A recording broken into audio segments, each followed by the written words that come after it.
6 o'clock. Good morning, live from the Circus Sports at the Mid-Kentucky Downs studio. I'm Justin Hawkins. SEC Media Days in Tampa Bay continues today with Day 2. Clark Lee and Vanderbilt are up today with running back Cedric Alexander, wide receiver Junior Sherrill, and defensive lineman Issa Watara representing the Commodores.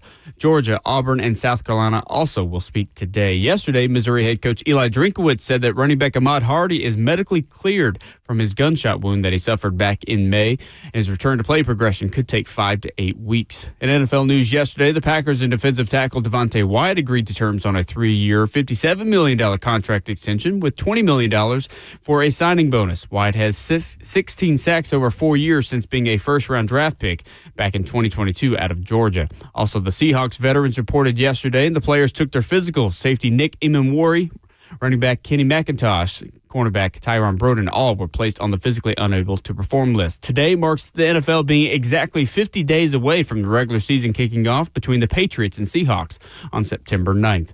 For all your foundation repair and waterproofing needs, you got to go to USSTN.com. Breaking news at once on your home for the Titans and Vols. This is 104.5 The Zone.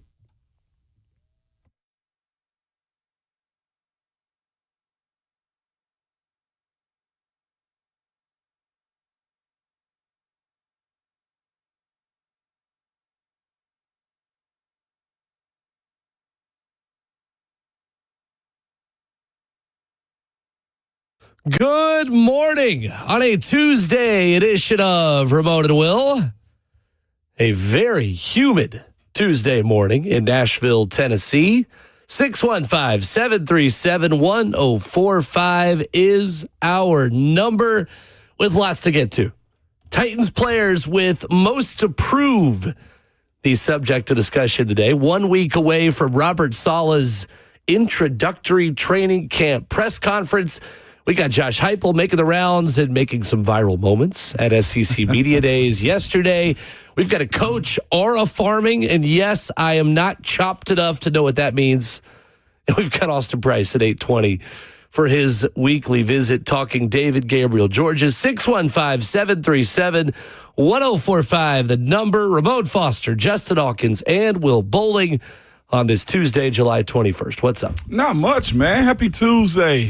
First day in pass yesterday from a young fellas at the high school. There you go. A lot of do's and a lot of don'ts, Will, but it was a good time, man. Okay. Real good time. Got kicked off the field. By the way, we practiced from 5, or we're together from 5 to 7:30. And we spent the first 45 minutes in the weight room. Boys got to get their lift in, Will. Got to get a burn in. So we go to 7:30, and apparently there was a miscommunication between coaches and the band director. We go to 7:30. We see the high school band come over like, oh, cool. We might get a little, little symphony, a little tune is what we might get out here, a little moral support. Band director's like, hey, we heard y'all supposed to be off this field at 7. We were just getting busy at that time, Will. So it was no issue or anything like that, but it was one of them situations where the band director was like, hey, homie, y'all got to go. This is our time now. You can't mess with the band. Listen, they go through a long training camp. Oh, yeah. I was listening to one of the coaches speak about who's the county. Is it Marshall County, maybe, I think? It's one of those counties in, like, lower middle Tennessee that has a real good band. And a lot of good ones in the state. It is a lot of good ones. So let me just say that first and foremost. There are. Mm-hmm. But with that, my high school had a real good one. They won, I think, some big tournaments. They have like tournaments for. Oh, yeah. Yeah. It's a sport. Bands. Yeah, realized. But he was just saying, like, they did training it's treated camp. like a sport. Yeah, they do treat it. It's as serious as sports are, with as many people that they have moving around. But he said they used to go in, like, daily from 7 a.m. to 7 p.m. training camp for band. I believe it. Yeah. A lot to learn. Yeah.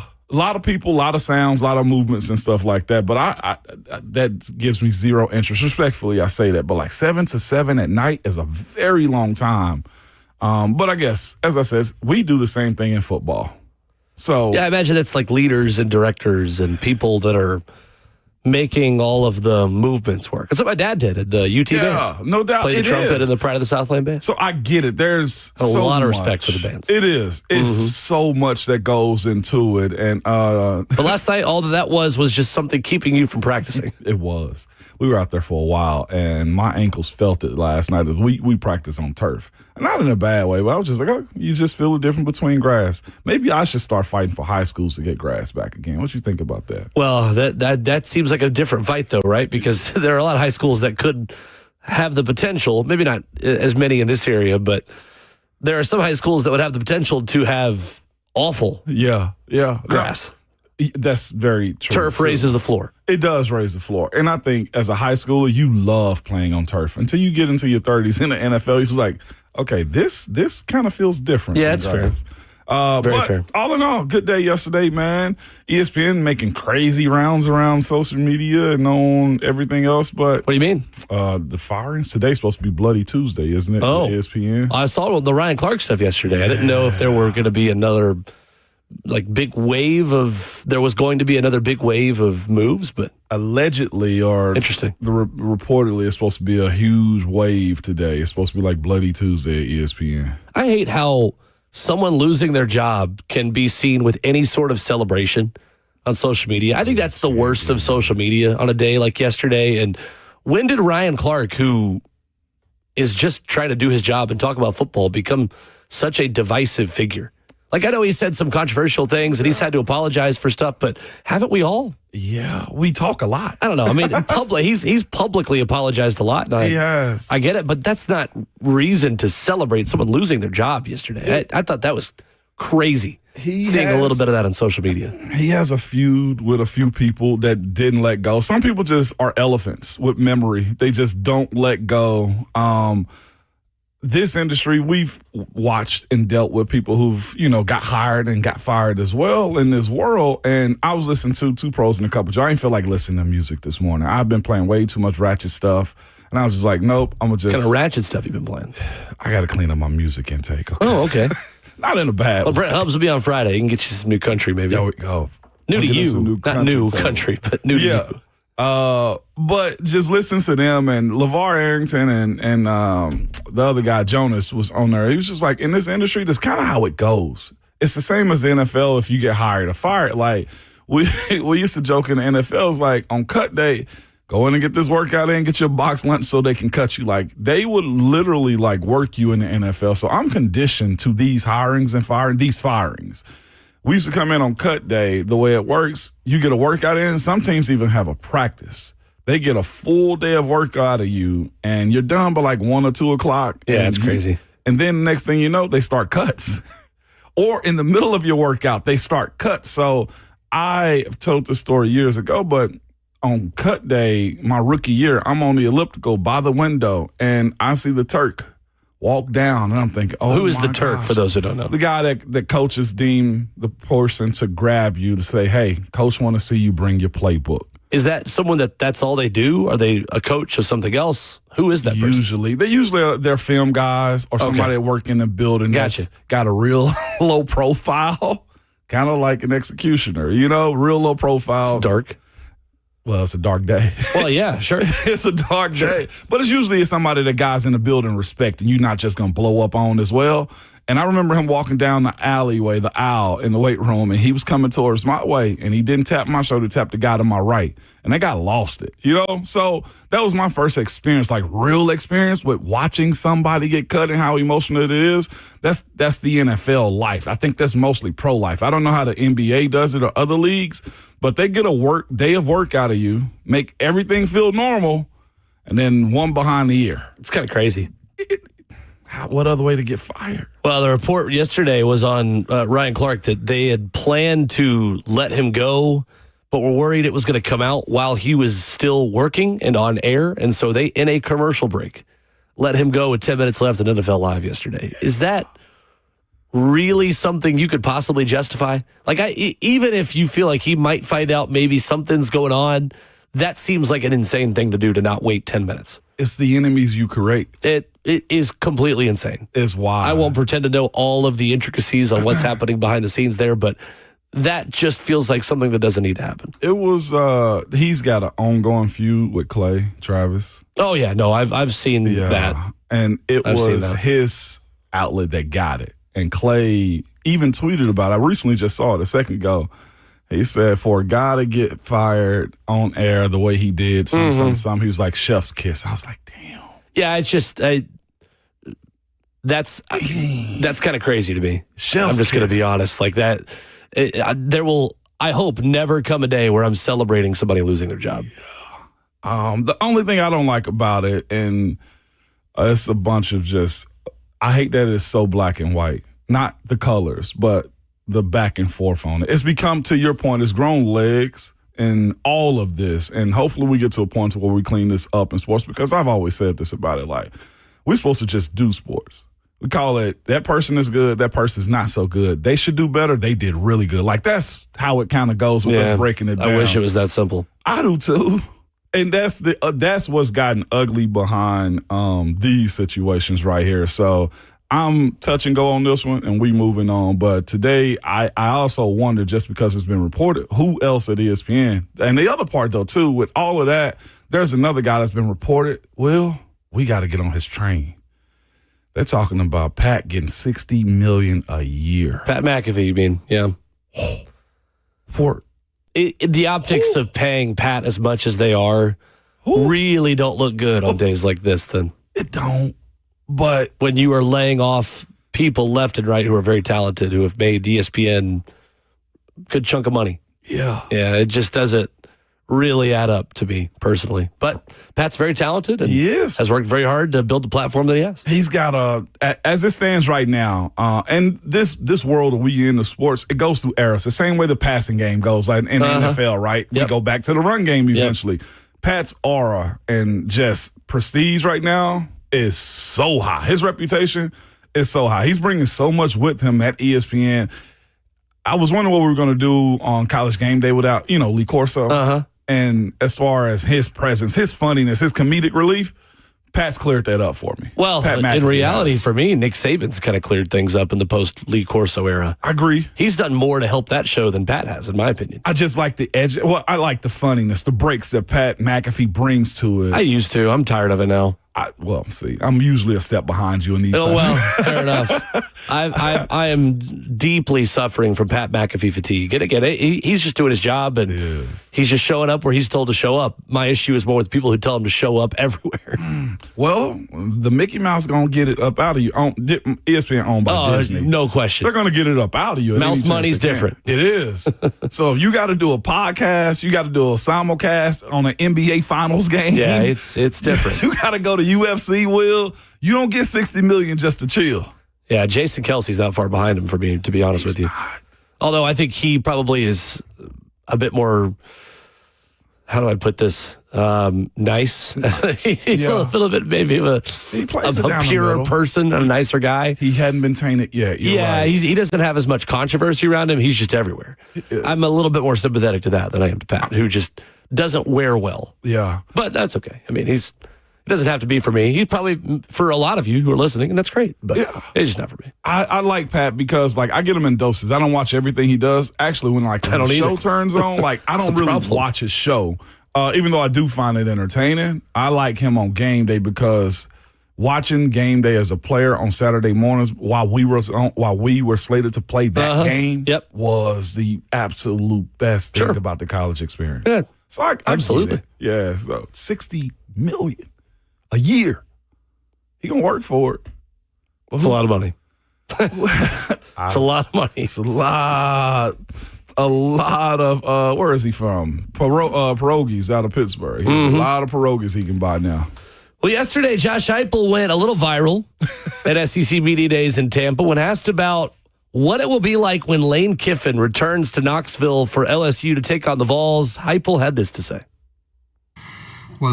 Certainly hope our fan base hasn't cooled off. So, whether it's the grocery stores being fully stocked with mustard, or our sports stores making sure that they got reinforcements on the golf balls. Hopefully, Knoxville's ready for his arrival. Mustard and golf balls. Josh Heupel wants Tennessee fans to be correctly prepared. He gave us something.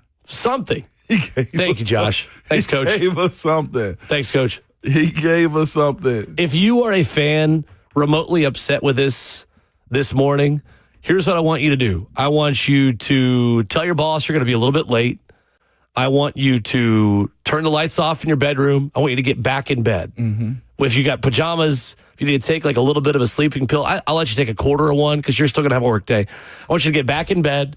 I want you to set an alarm for 1 hour, and I want you to wake up, look yourself in the mirror, and make better decisions. That's exactly what I want you to. I just restart your whole day. If you are an LSU fan this morning, remotely upset about this, I want you, or you even an Ole Miss fan, but I don't think y'all really care as much anymore because I think you are going to have much more of the golf balls prepared for Lane Kiffin when he comes back to Oxford. Join us. If you're just a fan who is taking this remotely seriously, just go ahead and get back in bed, fall back asleep, just start the day over again and just make a better choice because this is really, really not that deep.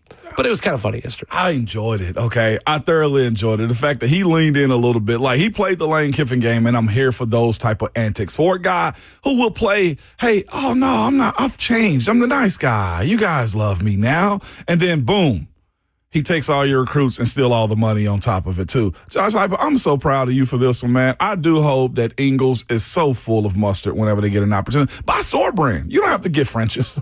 It will. They don't have to get Heinz, okay? Get store brand, help out Ingles, Food Lion, get those brands and just bring them. I would say even bring packets of mustard is the way I look at it as well. It doesn't do the same. You can't really throw a packet of mustard at Lane the way a French's bottle can just, yeah. Get in there. I was at that game. Were you? Yeah, I was. Oh, my gosh. I was.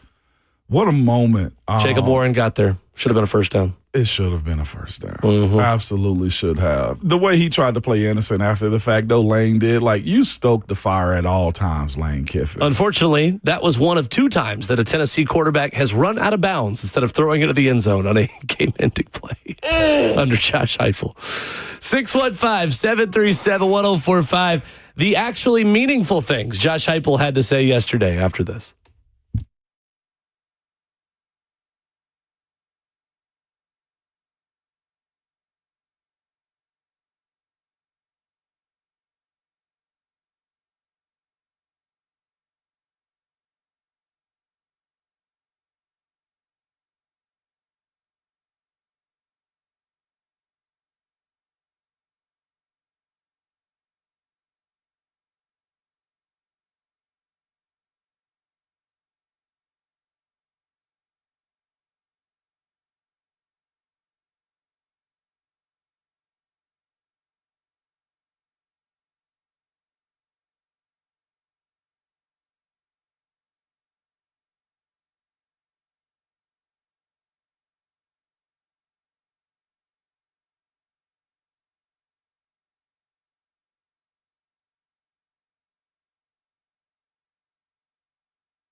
There was a common theme in everything Josh Heupel had to say yesterday at SEC Media Days. One specific stat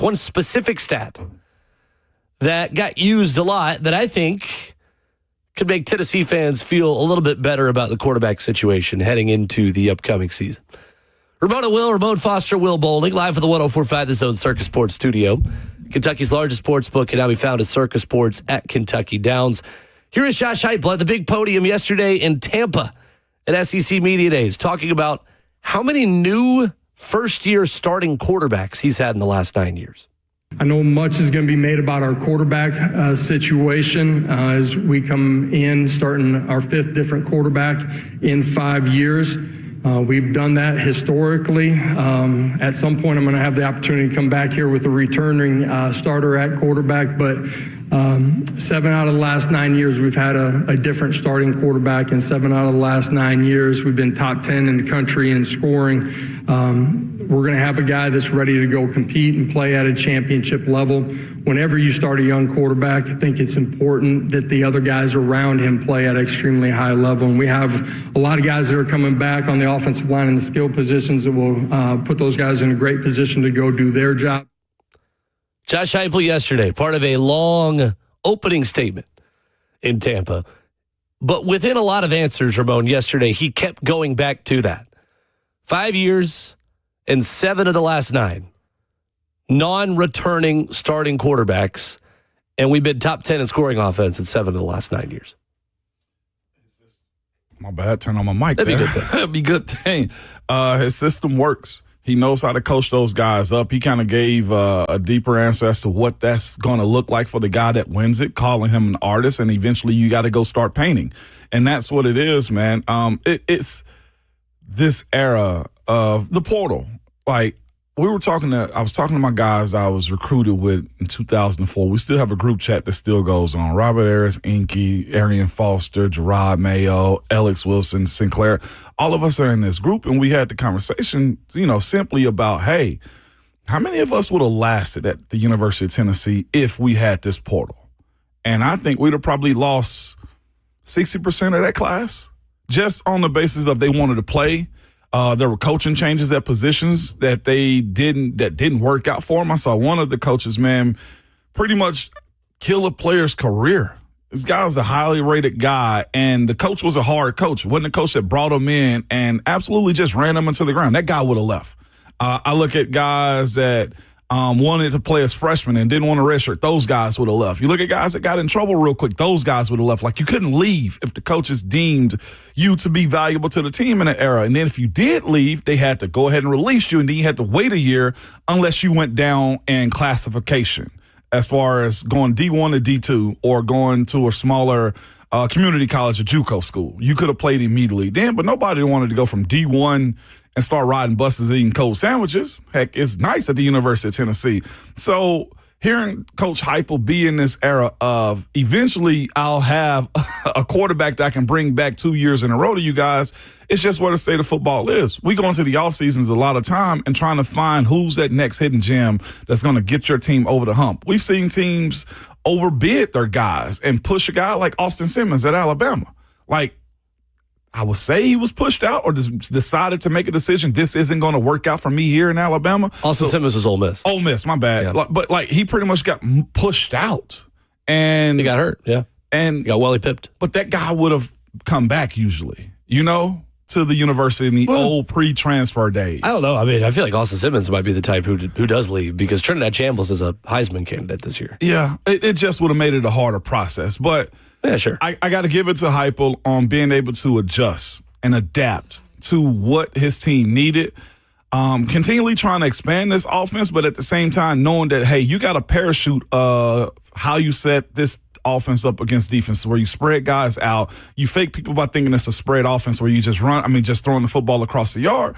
And lo and behold, you're a running team that can get yards and cause the team to shrink their box defensively, and then you start to expose them. I'm not saying it's a easy offense to learn because I honestly don't think it is. And I think you got to have special tool sets to play this position, like a strong arm to throw from one hash to the sideline as wide as the hashes are in college football, to be able to command the middle of the field when the defenses can do so much in the middle. row because the hashes are so wide and the talent might be lesser based upon which teams you're playing. So great adjustment by him. I'm with him. I'm hoping he eventually brings back a starter at quarterback 2 years in a row that he can eventually build upon because, as he said, they've had top 10 offenses with new guys every year. Right.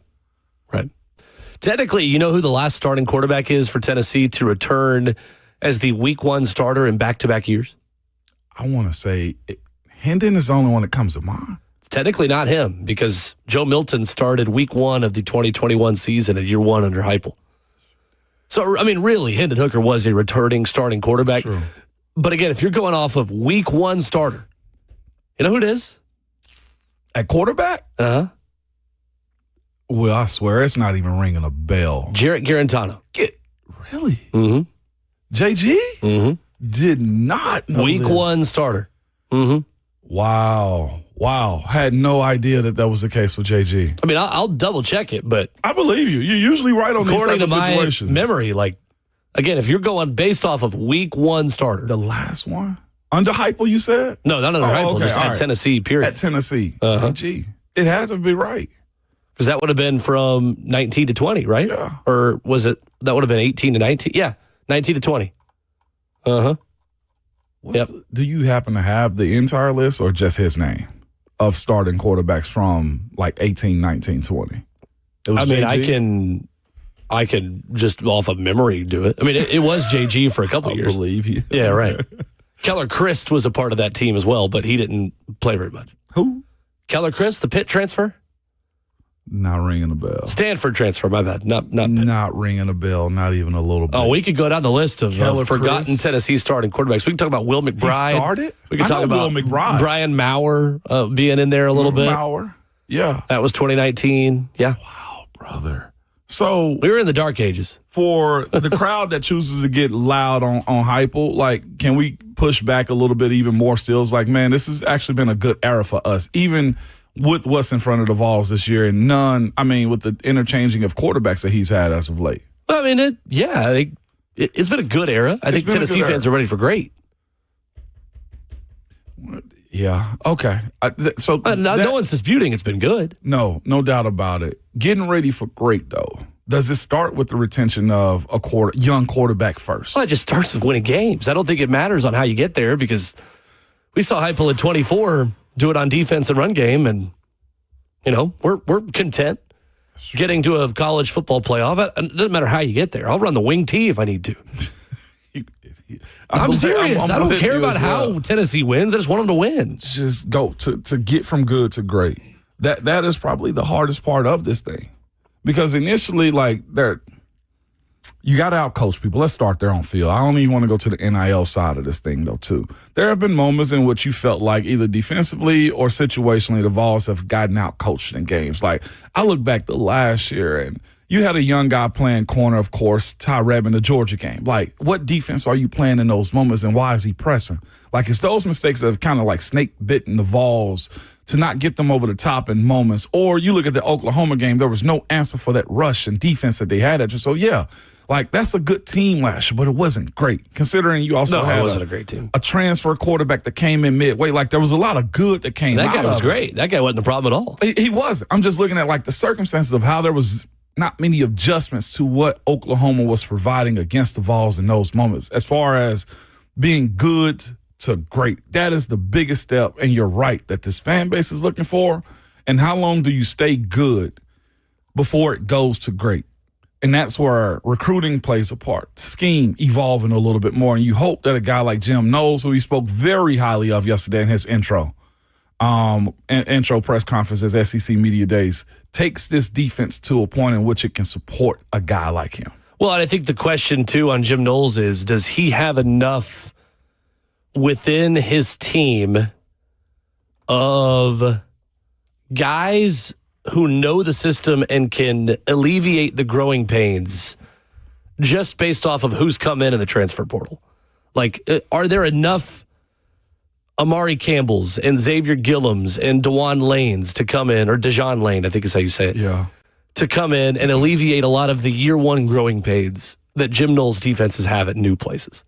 That's a big question for me on this Tennessee team. No doubt. Because if so, I think on paper, this defense is going to be a lot better than it was a year ago. No doubt. But in year ones, typically Jim Knowles' defense have outlier years where guys are just learning how this defense works. Mm-hmm. I was listening to SEC Now yesterday. They were discussing some of the SEC media stuff, and I got to give it to Cole Kubelik, and I forget who else was up there with him too. May have been Dari, but either way, they was just speaking about like, hey, don't let this Vols team fool you. Like, there's a lot of returning players and experience on this team at other positions outside the quarterback. One, like, we had everyone is back on offense except Lance Hurd and Joey Aguilar, and those two. And Miles Kitselman. But when you have those replacements for guys like him, right, you'd expect that one of these young quarterbacks can play up to that level that Heupel's always gotten quarterbacks ready for.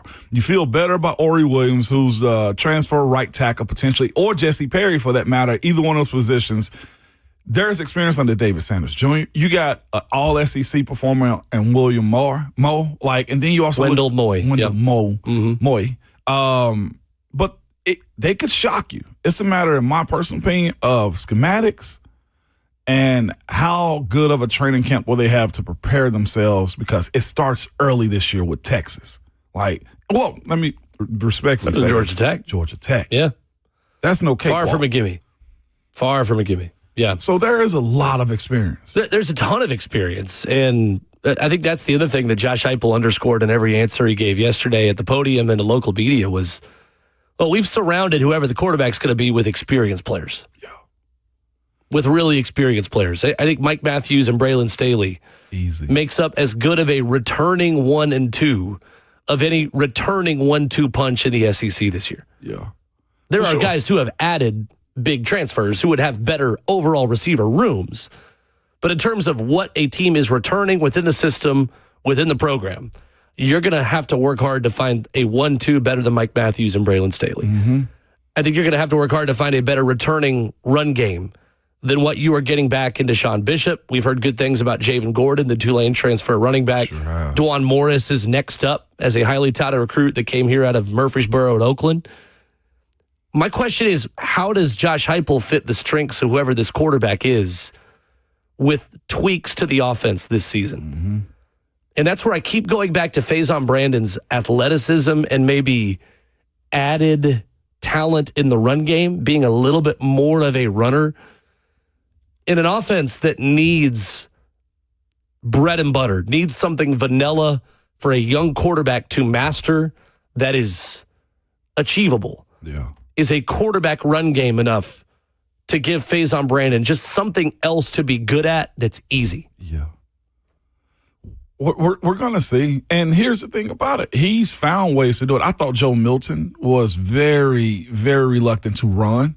I felt in the year that he started, the second year that he started, he should have ran a whole lot more than he actually did. So because he never ran as big as he was. Thank you. He was built like Tim Tebow, but he ran more like Chris Leak. Thank you. Yes. Or non-running quarterback like Peyton Manning. Right. He was built like someone who should be able to run through defenders, but he would try to go around defenders. Yeah, or just make silly decisions like run out of bounds and stuff. Like right. you he didn't love contact. Did not love contact. And he's a quarterback. So I get, we don't pay the quarterback to get hit, but then you look at some of the smaller guys around the league. You pay him to run, though. Like a guy like Baker Mayfield in college was tough as nails when it came down to running the football like that. And Joe's, got 30, 40 pounds on a guy like that? He looks like Cam Newton or Tim Tebow, but he did not run the way either of those two quarterbacks. Even still, there you go. Cam Newton, that's probably a better Just because you look like those guys doesn't mean you're automatically going to run like those guys. And I think it suffered. That was the sneakiest part to me about Hendon Hooker's game. Hendon will get outside of the pocket, and next thing you know, you got a 30-yard run, and the offense extended. I think his athleticism is a bit more what George McIntyre's like. From what I've watched of George McIntyre, a bit more of the when everything breaks down, can I improvise type of runner? Yeah. Can I run to create a window to throw? Or can I run to scramble to pick up 5 yards on 3rd and 4? Versus Faison Brandon, who might have a bit more of an ability in the designed quarterback run game, with things that you scheme up to pick up yardage on the ground. That's the difference, I think, between those two in terms of how they're going to run. It's being able to get those chunk plays with his legs and then also hand the ball off again and then be able to, like, I was having a conversation with somebody the other day in a sports meeting. It was like, there's a stat out there about chunk plays for offenses, and what it does is like they have a higher probability of scoring if they get one chunk play on a drive. And that, for the balls, can be in the run game because it's so spread out. What chunk plays, in my personal opinion, do to defenses is it throws off the entire game plan. You've calculated a game plan to stop A, B, C, D, and E. And then you stop all of those things. Next thing you know, there's a chunk play with somebody running on the ground, and you forgot to account for F. And it sets the defense back on his heels because you don't know what their next play is going to be because they show you they're capable of doing those things over and over again because you had a breakdown somewhere in your defense and you didn't plan for those things. And that's why it's important for whoever's going to win that starting quarterback position to at least be okay with getting outside of the pocket. And if you have to slide, because I thought Joey Aguilar was the worst slider ever on the other side of that. He was terrible. Josh Heupel asked yesterday with local media about the keys to success with a young quarterback. He says they got to be able to control and command protections to run checks, whatever it might be in the scope of your offense. I think it's really important that you adapt to the strengths of that quarterback and put him in a position to do things that he's really good at, that he's comfortable with. At the end of the day, he's the artist and has to go paint that picture. So what are the strengths of George McIntyre and Faison Brandon, and how do you adjust the offense to fit those players? Mm-hmm. I would imagine that's a bit harder to do when you have two guys who are not totally the same. At what point do you have to start catering the offense to one or the other? Yeah. Does that come while you're game planning for Furman? Once the job's probably already been decided? That's the question I have at this point is, what are the strengths of the two guys, and what does the Tennessee offense look like with Faison Brandon running it or George McIntyre running it? Is it more two tight end sets for one or the other? Mm-hmm. Is it more three wide receiver? Either way, one thing is for sure.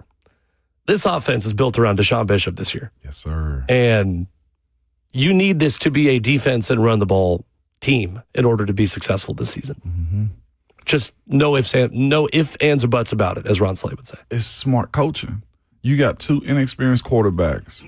Best way is to give it to your bell cow, and you know this is his last year because he's draft eligible and he's probably going to have really good stock. I ain't of the mindset to run him into the ground, but utilize all that he can. Not just him. Well, not just Bishop. Not just you got three backs that should be able to carry the rock this year. Absolutely, and that group up front, there's a high expectation for those dudes up front, the offensive line and tight ends, to be able to block anybody in the SEC. They're no longer pups at this point. David Sanders Jr. included. He is no longer a young guy.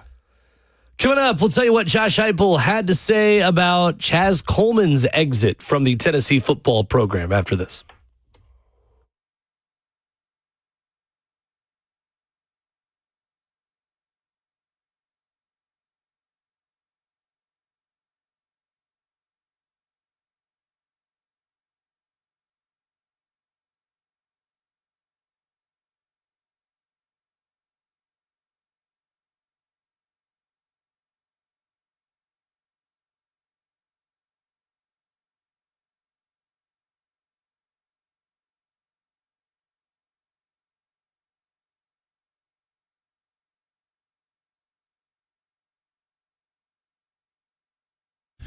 Have you heard that a lot of corporate-owned chain jewelry stores are shutting their doors? So many smart shoppers have figured that out, that cookie-cutter jewelry is boring, is mediocre, and mediocre service is unacceptable. That's why Genesis Diamonds is having record success.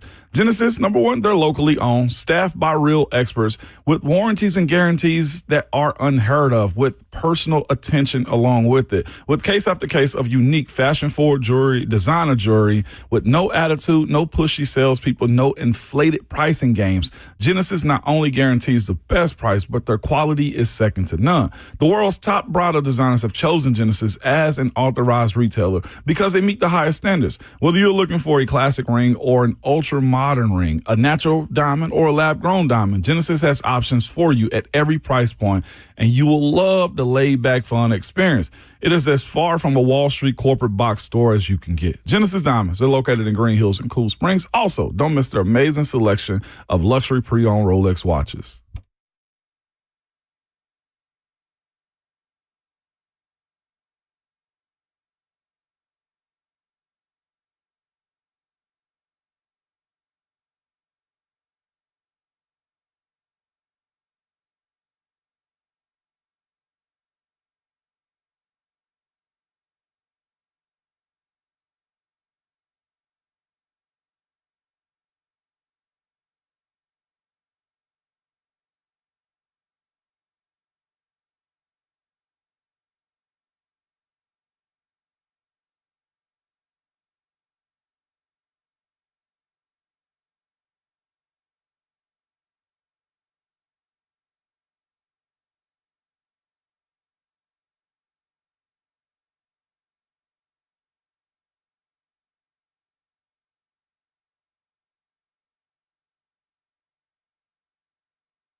The big question Ramon wanted to hear yesterday to Josh Heupel was asked, and the head coach of the Vols gave the answer that I think a lot of us expected. As Ramon Will continues, wrapping up hour number one, SEC Media Days in Tampa. We'll talk a little bit about the teams that are making the rounds today, coming up here in 10 minutes. Josh Heupel on Chaz Coleman, Ramon, says, you always want to do right by kids, and we have certainly done that. As a program, I probably feel like it was a bigger story outside of the building than it necessarily even was inside of the building. We're ready to move forward, end quote. Best possible quote that he could have given in that situation. It always did feel like that. It never rose to the level of the Boo Carter stuff a year ago, or even maybe to the level of some of the stories you hear about James Pierce. Yeah. While he was a member of this team, right. I don't think this was nearly as big of a distraction as it was made out to be outside of that locker room. And everything that we've heard over the last 2 or 3 months has been consistent with that. Yeah, it has been. That locker room, I've been around. I've seen those guys. It was shockingly more closer than I thought it was for what this era is. Those guys hang around each other. They kick it. They joke. It's actually a team. And I think when you go through some of the crap that the Vols have kind of gone through as of late, the Nico Iamaleava situation, like start there in the middle of spring, like it wrecks your entire season with a guy leaving the way he did. You mentioned Boo Carter. Could have. Yeah, could have wrecked the entire season. Could have wrecked it. You're right. That's on me. Tennessee won the trade, though. They did win the trade. When you look at also Boo Carter's situation, just the young going, reporting, rumors, everything that was surrounding Boo, and then, of course, James Pierce inside of the building, my sources, was a little bit more amplified than we knew, and they handled it. They kept it hush very much at a real good volume. So when you look at what Chaz Coleman was, and I'll even throw the Legend Bay fiasco in there where he wanted out of his signing day to go to Ohio State. Awesome. This team has been battle tested with these type of people that have come in and out of this program to just honestly make them numb to it. So I respect Coach Heupel and his staff for keeping this group as tight as it is and also understanding what you're up against. This is just a new business of what college sports is. And I get why people are so upset about that side of it, but teams, Will, you've been a part of numerous ones. They're more resilient and aware than I think the masses, the people outside the locker room recognize. Good ones are. Good ones are. You're right. Bad ones aren't. Well, good ones are. Yeah, there's always that other side. I think this is a good team, though, to your point, and they understand it. More mature than I thought, and I'm expecting a lot out of some of these young guys that have been around for just a year. And I know he's local, but like Ethan Utley, like watching him a little bit this offseason. Big year. And he's gotten bigger. Good. Like, needs to be. Yes, he does. He played for a coach that's going to need him, and Rodney Garner. But, like, there are some young guys, man, in that second year, I think, that are more mature because of how last year, and they were forced to play, too. Tennessee was one of the youngest teams of the SEC last year. The hope is that you benefit from that this year, from players like Ethan Utley and David Sanders and Ty Redmond. A group of young wide receivers. Jaden Perlotti, yes, Harmon. A number of guys within that same discussion who were forced into playing time last year who, before they were ready. David Sanders. And are hopefully, I said him. Oh, you my bad. And hopefully who are better for it this year. No doubt. We'll see. That's the old ways of doing stuff. Yeah, it is. It's the old It is the old way of doing things. How far have we gotten away from it? I only just bring that up, very much so. But Heupel's handled it appropriately this offseason. I think publicly he has, yeah. I think he said all the right things. He always does. He does. His personality off air, like we talked about yesterday, is just so different. So different than what he is at a podium when he takes pride in boring you. So we knew, and we kind of put it in the first hour of the show because there's not really much totally significant that he said yesterday, but we knew there wasn't going to be a ton really to learn from Josh Heupel yesterday, and nor should there be. I mean, aside from quips about Free Shoes University and the Steve Spurrier era of can't spell citrus without UT and the things that he used to say, there's really not much that you get from this circus. Did you see how much he highlighted his orange Adidas yesterday? I did see that. It looked good. That boy out here with no socks. It looks good. It is incredible how quickly we cope. I mean, a year ago, this was announced, and, dang it, like, Adidas is not the move, man. Like, Nike is so much cooler. I don't want this new stuff. And then a year later, did you see Heupel's shoes as he went up on SEC Nation? They look, Adidas loves us so much. I bought so much.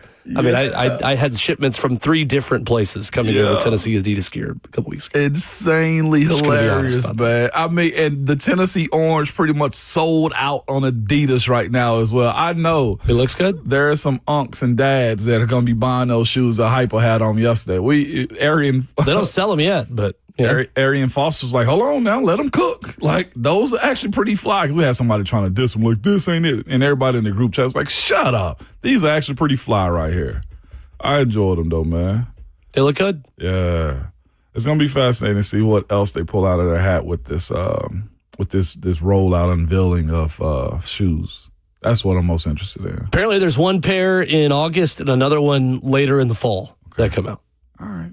So stay tuned. Stay tuned. You're a shoe guy. You'll be locked in. I will be locked in. Absolutely. 615-737-1045 is our number. Today at SEC Media Days, Georgia, Auburn, Vanderbilt, South Carolina. So the second biggest SEC fan base in Nashville represented today. Of course, I mean the Auburn Tigers. We will talk Vanderbilt, though, coming up. I'm choked up about it. Yes, we will. Yeah. Sorry, I literally cannot talk right now. Coming up here. Coming up next on Ramon and Will.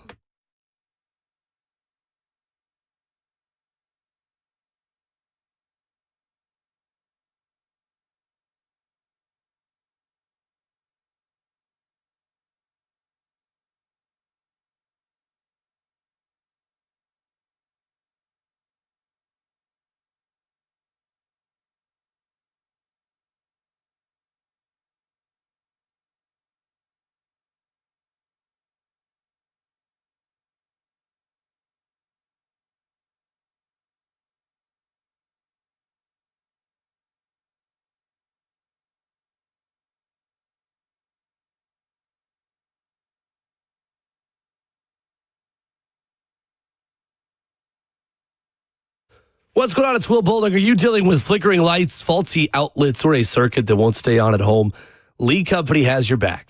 Their award-winning team of electricians handle it all, from routine repairs and fixture upgrades to whole home generators.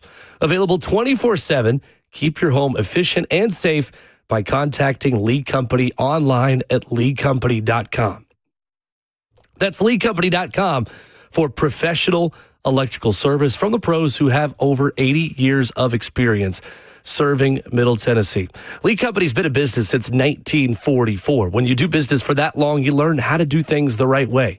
They're available 24/7, a multi-award-winning great place to work with 16 community locations in Tennessee, Kentucky, Alabama, and Georgia. So make sure you get the very best players on your team and deal with those flickering lights, faulty outlets, and circuits that won't stay on at home by heading online to leecompany.com. That's Lee Company, all you need.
7 o'clock. Good morning, live from the Circus Sports at the Mid-Kentucky Downs studio. I'm Justin Hawkins. SEC Media Days in Tampa Bay continues with day 2 today. Clark Lee and Vanderbilt are up today with running back Cedric Alexander, wide receiver Junior Sherrill, and defensive lineman Issa Watara.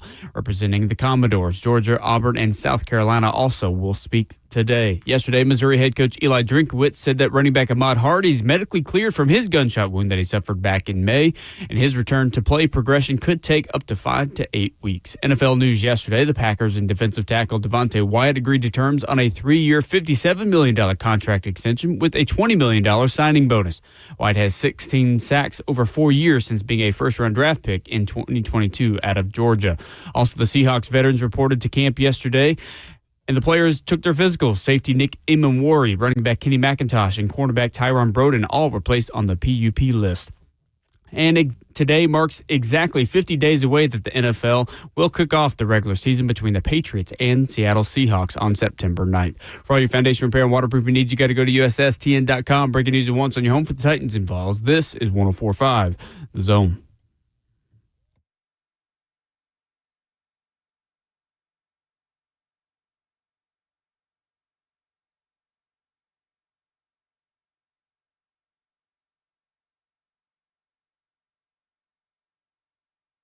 Away we go into hour number 2 of this Tuesday morning on Ramon and Will. Day 2 of SEC Media Days in Tampa Bay. Georgia, Auburn, Vanderbilt, and South Carolina making the rounds. Ramon Foster, Will Bowling, Justin Hawkins here making the rounds on 104.5 The Zone with you for 3 more hours. Yeah. Ramon, how does the pressure on Clark Lee and Vanderbilt compare to the pressure on Josh Heupel in the upcoming 2026 football season? I don't think it compares. Not even a little bit. They're not even in the same room. But I think it does. I think personally it is. Oh no. I don't think it compares because with all, and I say this out of respect to the University of Vanderbilt University, and all their alum and the coaches. I actually like Clark Lee as a coach. I like what he does as a coach. But with where the fan base is at with him, should be the golden goose of coaches in America in SEC football. Sure. With what he's done, how he's resurrected or brought back life to what Vanderbilt football is. I don't care if he went 6-6 this year. I should still think the expectations of what he is as a coach buys him grace. And that should be a bonus considering you're working with a young quarterback in Jared Curtis as well. I hadn't really paid much attention to what their portal is and how he's going to try to run this back. New offensive line. That's the headline. There it is. So for me, I don't think the pressure aligns the same. He's, in my opinion, just now getting started, and they should be along for this ride for what Vanderbilt football is continuing to be for, as far as the long-standing side of what they did last year in the last couple of years. I do agree with you that 6-6 with a true freshman starting quarterback and a 9-game SEC schedule is about the expectation for Vanderbilt this season. I do think that would be a fine season. But I think there's a lot of pressure to win without Diego Pavia. Because I think if you do go 5-7, you miss out on a bowl game this upcoming season, or even if you do limp into bowl season at 6-6, it will be very easy for people to be critical of Clark Lee and say, oh, well, you don't have Diego Pavia anymore. So now you're back down to earth. That type of attachment. And two, you can't sign that 5-star quarterback and flip him from Georgia and talk about how the playing field has been leveled and you've got the money now to compete at the highest level, and then take a step back into what you were, because he didn't resurrect Vanderbilt. Resurrecting Vanderbilt would be getting them back to where they used to be. He took Vanderbilt to a place they've never been last year. True. And there's no question about that to me. The expectation and the pressure is now to do it again. And I think there is a significant amount of pressure on Vanderbilt and Clark Lee.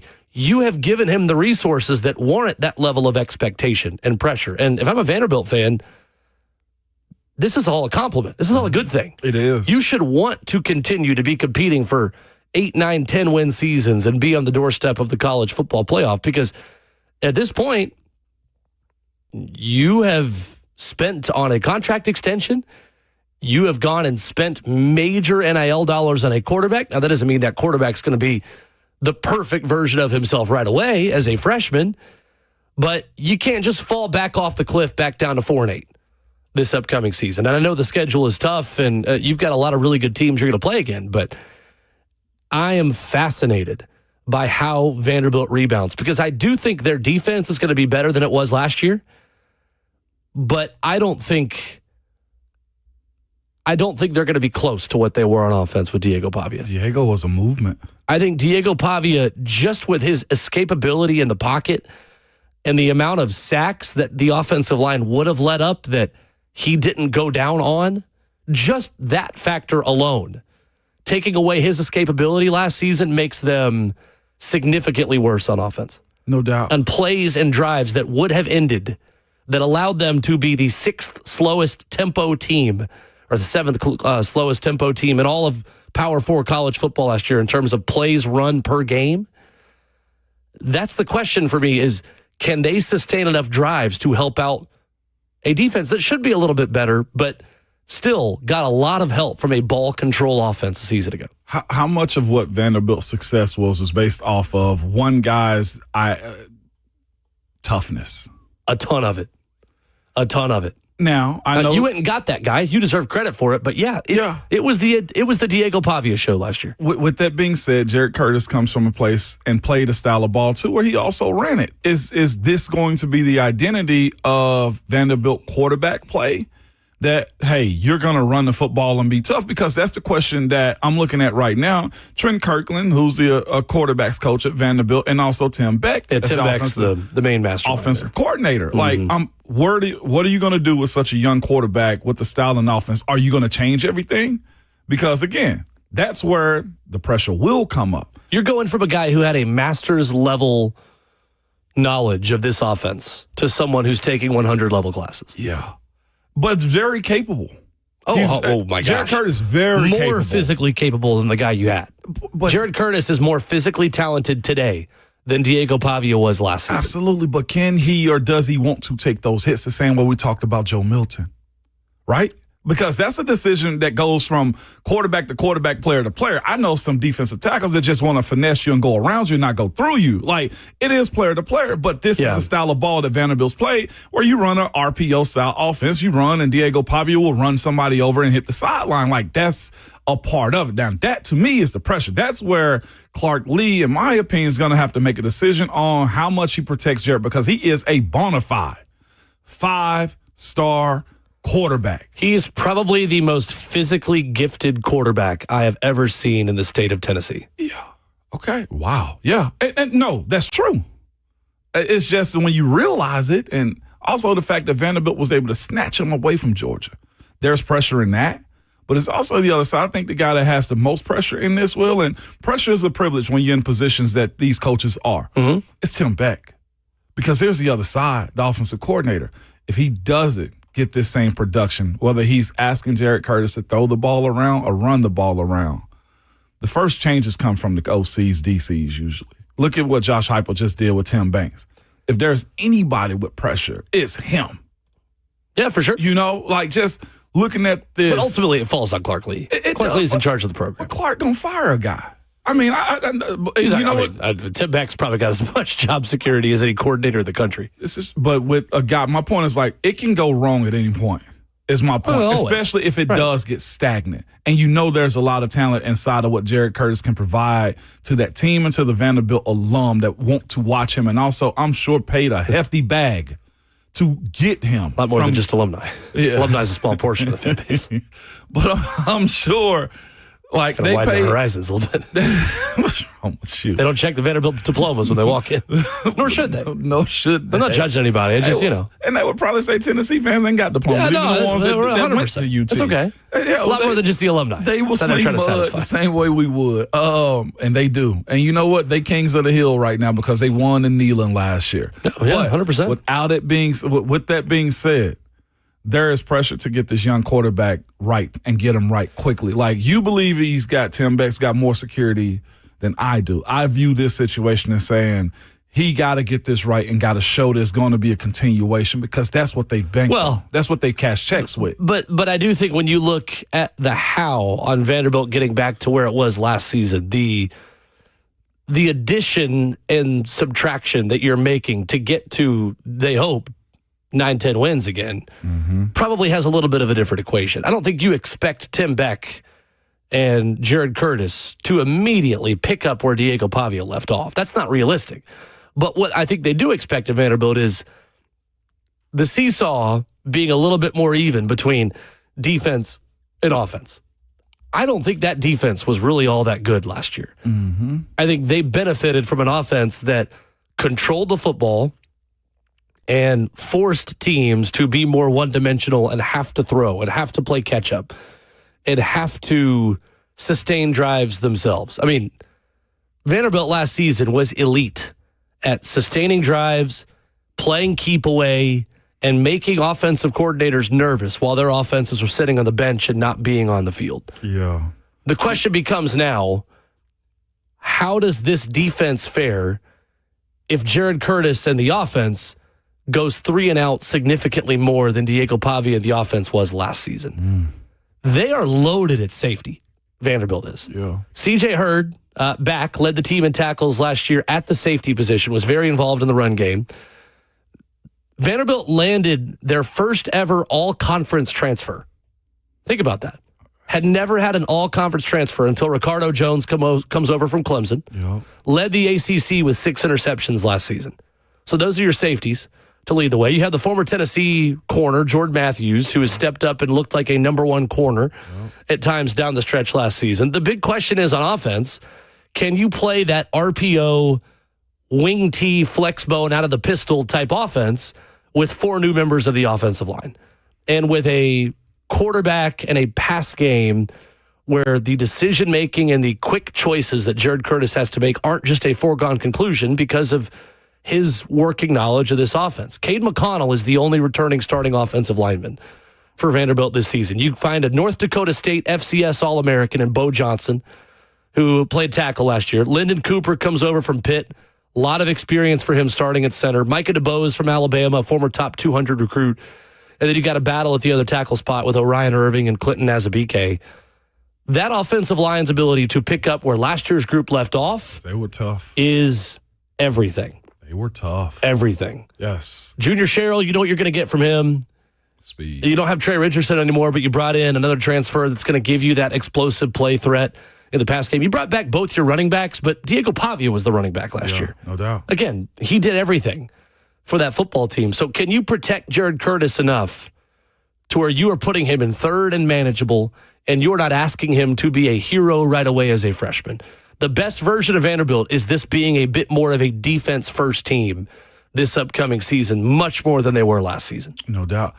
I just want to circle back as well, too. How long has Tim Beck been with Diego Pavia coming from New Mexico State as well? Like, his coaches evolve. I get that. You're supposed to be chameleons to the players that you coach. And I'm 100% with you. The fact that Clark Lee can call this defense and keep them as aggressive as they were last year, that was, to me, besides Diego Pavia, one of the most fun things to watch about Vanderbilt was that defense was menacing. Whoever that safety was with the long lion mane in his head, like, he was a menace on the field, man. The blonde hair, long hair guy, man, he was a menace out there. And it was kind of fun to watch them run around like this. But again, you look at where Tim Beck is as a coordinator, to have always worked with Diego Pavia from 22 all the way to 2025, 26. They had 4 years together. It's been one guy. And that transition, the reworking of his playbook to fit, to your point, a freshman on a new version of this team. How do you cultivate that? Because that was a beautiful part about Tim Beck coming to Vanderbilt was he brought his quarterback. He brought his system. It's the same thing Oklahoma's going through right now with their North Texas Auburn transition. doing the same thing with Byron Brown. Now, Act 2. Jared's bigger. He's still just as athletic. And I do believe he has some physicality in him. Nobody expected Diego Pavia to take the hits and play as tough as he did last year. Nobody expected Diego to be half of what he was for Vanderbilt in 2 seasons. So I saw a comment that said that he's playing with SEC guys now. Like, I don't know if it matters to guys that like physicality. The question is, in this new version of Jared Curtis, will Jarrett like the physicality that this offense asks of Diego Pavia? And I'm with you there. There is pressure to follow that act up, Will. We were speaking about the Vols going from good to great. You showed us in 22. That's the pressure to hype. Get back to that point, and that's going to be the same thing, respectfully, as you said, that Clark's got to answer that when it comes down to this team moving forward. Yeah, can you sustain good? That's a great point, Mike. Can you sustain excellence at Vanderbilt? I think it's possible. I do think they take a step back this season. Naturally, usually, yeah. But again, a guy going from his fourth year in the system last season at quarterback and putting up numbers that are rivaling Cam Newton and Tim Tebow in terms of running and throwing the football, you're supposed to take a step back after a guy like that leaves. Question becomes, how much better can the defense be to give a new quarterback and a true freshman a little bit more slack? The fact that we even having this conversation about Vanderbilt football, one, you got to give a kudos to Clark Lee. About 2-3 years ago, he said Vanderbilt's going to play for a college football playoff, and they were that close. Like, it's taking a step in the right direction, but taking a leap in the right direction. It bounds, right? I'm talking about a moonwalk on this one, not the Michael Jackson one, the actual moon. With that being said, though, in sports, it ain't a matter if you can do it once. Can you do it again and again and again? 615-737-1045. NFL players with the most to gain this season, courtesy of The Athletic. We'll talk about the Titans pick after this.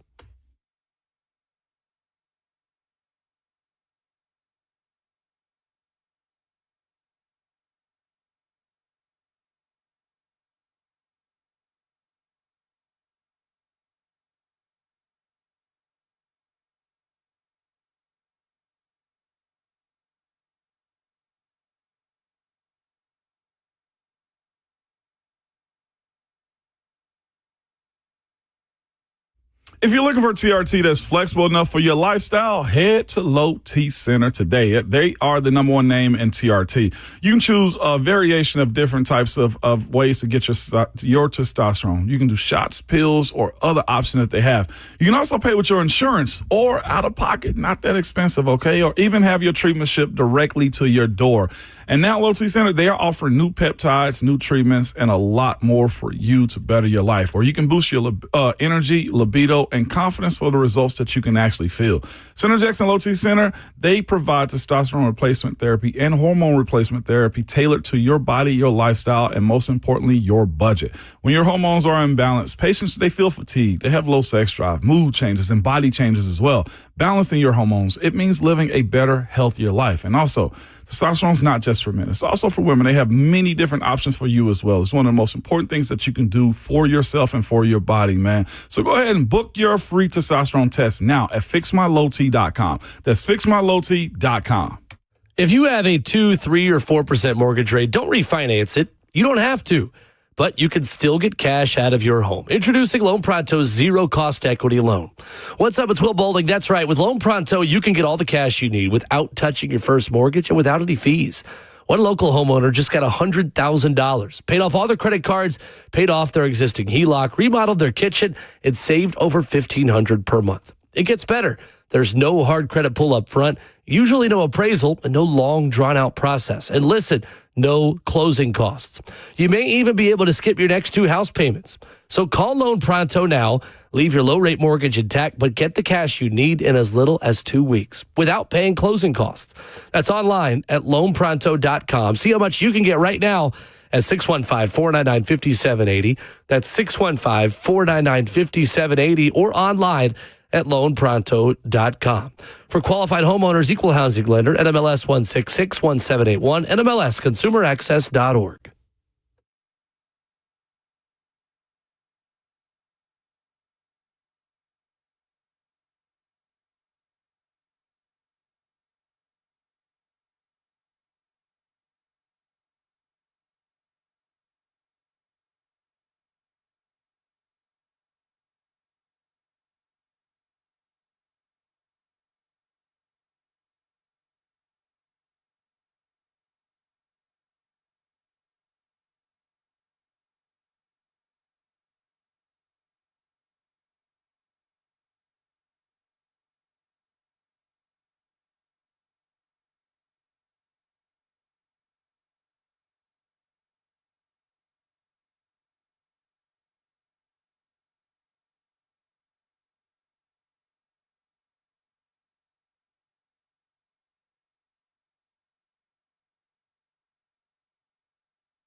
Rookies report this week, and this time next week, we will be getting ready for an introductory press conference from head coach Robert Saleh ahead of Titans training camp 2026. The wait is almost over, Ramon Foster. We have almost made it. Yes, we're here. We absolutely are rounding the corner. I yelled at Rhett Ryan this morning just a little bit out of hypeness. Like we're close. In a nice way. In a nice way. But it was yelling. It was good. We're talking about, season plans and stuff like that. And, just ideas of what we also have to do, during this season. So, yeah, we're close. I'm excited to hit the road with you. Same. We're going to have a good time. We got some good trips lined up, too. We're going to have a very good time. I get to mark another check mark off my list of stadiums, too. We get Reliant Stadium in Vegas. Never been to it. Allegiant Stadium. Reliant, Allegiant, one of them. That's on me. Allegiant Stadium. By the way, did you see the conversation about they designed that to not have FIFA be a part of it as well? The dimensions aren't wide enough for them to host a FIFA soccer match. Like they host soccer, but they are like 9 meters short on either side as it pertains to the entire pitch. And it is pretty tight in there. Yeah. Going there last season, the fans are right on top of you. Right on top of you. Yeah, so they couldn't host a FIFA game is the way I looked at it as they try to get grabs. They've hosted big CONCACAF stuff. That's what they said. They can do it. Who's they? Just not FIFA. They can't do a FIFA-sanctioned game. It was reported. They have, though. That's the weird thing. Might have been a friendly.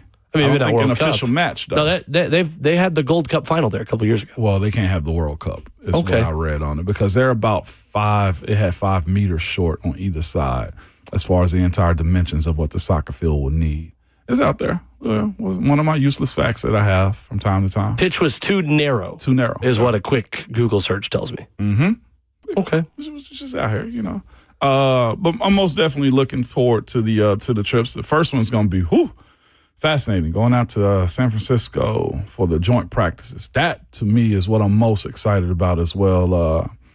We do this job, and having the ability to have access to practice and see the game plan and how it kind of unfolds. I always admired the way Coach Mack would see stuff during the week and withhold information when he came on shows and stuff, but eventually you hear it on the in-game broadcast like they've been working on this play all week. Like the setup for a play starts in training camp for a lot of the times. Like you'll hold on to plays until like November and you've installed them in training camp and kind of see that kind of unfold over the course of the season or how they start stacking game plans for whoever your opponent's going to be, man. It's going to be fascinating. So yeah, more lists come out, more discussion about football, NFL Prime or Live, whichever you consume. 104.5 The Zone is getting more and more football as we get closer to it. So it's go time. I tell everybody, football in America is exactly like spring, winter, fall, and summer. It's a season. We get up for it. We tell friends don't have weddings this time of the year. Yes, we do. Because we won't be there. Mine was June 13th. Exactly. That's why I got married July 14th. You see what I'm saying? Like, we plan around this, man. So I'm looking forward to it. From the Athletics NFL reporters, which players have the most at stake entering 2026? To me, that means perform or the team moves on. Most at stake. Who's got the most at stake for the Tennessee Titans in 2026? Most at stake? It's J.C. Latham. J.C. Latham and Tajay Spears. J.C. Latham, the player we have talked about probably the most, who's not named Cam Ward on this Titans team. And for good reason. Yeah, no doubt. I would agree with you. But because here's the other thing, too, about us having a continuation of conversation about two guys. Continuation of conversation. Wow, I brought that together. Is there's high expectations for those guys. You see the talent that's in them. This isn't a beatdown of what these guys are. This is a hopeful projection of what they should be. And when you look at the two guys, and I know it's only JC that made this list, but when you look at Tajay, you see everything that he's capable of. He's an athletic freak. You look at the body type that he is. You see the explosives that come out of it. You've seen plays of him in college or even in the availability that he's had with the Titans, make plays, or he can go outside. He can go in between the tackles. He can be the explosion that you see, explosive player that you see other teams have, which is why the Titans drafted him. It's a matter of, can I say, luck, staying healthy, Part of it is luck, yeah. The right play calls at the right time, the right block down the field for him, also to exhibit what he is as a player. So I'm a huge just fan of what Tajay is as a person, but as a player as well, I can't wait to see it come all together. So that's my spill on him before going to the guy that's actually on this list. Yeah, J.C. Latham on the list from The Athletic. For you, what does a successful season look like for J.C. Latham? 17 games, cutting the sack total down in half. And number one, I would say having less than 5 penalties on the year. So 4 sacks allowed, 5 penalties or less all season, and be healthy for all 17. We ain't got no other stats as an offensive lineman. We have and even the stat of sacks allowed from PFF is a very inexact science. It's skewed. Yeah. But you cannot be in 2nd and 7. Passing down usually. And you take us back to 2nd and 12. Or 3rd and 14 if it's a 7-yard sack. See what I'm saying? Mm-hmm. We can't have that. And I think for a starter in the NFL in general, that's a fair just take on almost anybody. And yes, the same goes for Dan Moore as well. Cut it down. I don't think Dan Moore had a crazy penalty issue. Again, sacks happen because competition says that guy on the other side is trying to tear my face off to get to the quarterback. I can live with sacks because as an offense, we can overcome those with the right play calling and also just being resilient in those moments. Teams overcome sacks. I say that all the time. Like, I love and hate what sacks have kind of done to the game or just the way it's covered these days. This guy had 18 sacks on a year, but the Cleveland Browns was way below 500 last year. Okay, I know Myles Garrett did his thing. He did his thing, but teams were able to overcome all of those sacks that he accumulated. You see my point? Yeah, because they didn't have a quarterback. Exactly. They're starting Shedeur Sanders. So by the end of the season. That's where I am on it. If he has 7, 8 sacks this year, I can live with that, but we can't have the false starts. And at that position where you don't have catches, you don't have targets, you don't have yards, like what we get on our stat line is how many snaps you played and how many starts you have. The best ability for us as a unit, as a group, as a person, position is availability because that tells me you're durable enough, you're tough enough, even like you're going to play hurt at some point in time. I'm not denying in any kind of way that JC's not tough. Sometimes you're hurt or you're injured. He's been injured, so I get that. But if you can push through those moments to get a full 17, 20 for that matter with preseason, with whoever's going to be the right guard, then that starts to build up of what a good offensive line is. That cohesion of being together goes a long way when you can stay next to the person that you play next to for years. That's where it starts at. So for JC this upcoming season, Ramon, how does the Brian Daboll system help get the best out of him and protect the 5 offensive linemen out there starting? It doesn't overexpose a guy as far as one-on-one protections. And what I mean by that, some offenses are set up, and I'll be honest with you, we took pride in being able to block 5-on-5 or 4-on-5. Left tackle got his, I got mine, you slide that way, we're good to go. The way I've kind of watched this offense on some of the tape that I've seen, it's a whole lot of protection by committee where one guy may pull in the 4 together or, hey, 4 slide left and only one guy got to win and the ball may come out quickly. Just look at the Giants offense and how it's set up. There's not a ton of individual 5-on-5 or 4-on-5 situations. It is run action, misdirection, having guys slide right, slide left. You go back to the old Patriots of like the dynasty era, the mid-2000 teens. That group hardly ever was one-on-ones. They would have a stud left tackle, and he'd be one-on-one more times than anybody else on that offensive line. And you do that with a lot of misdirection, and you have a secure block plan. Tight ends get in for a second, get out quick. You secure the front line first. So it'll be run action, it'll be slide pro, and it'll be a lot of misdirection that kind of sets defenses off. Now, there will be, the way I've kind of seen it, one guy that has to win on any given point in time, though. The middle 3 would be secure plus one more left or right tackle is kind of the way I've viewed it. I'll see more and more as, able to watch more with this team and grow.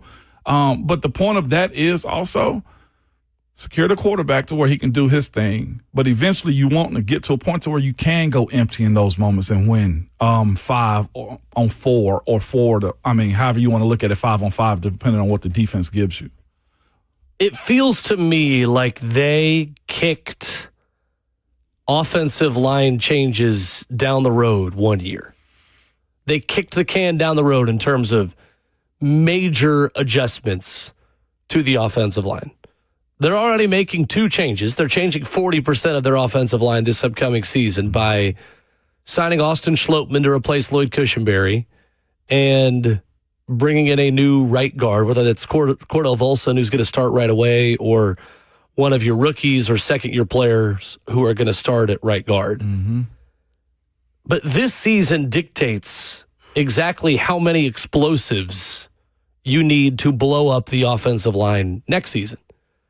Because in a perfect world, you would like to only have to bring in 1 new tackle. I agree. This time next year. Because you can only really draft 1 legitimate future cornerstone.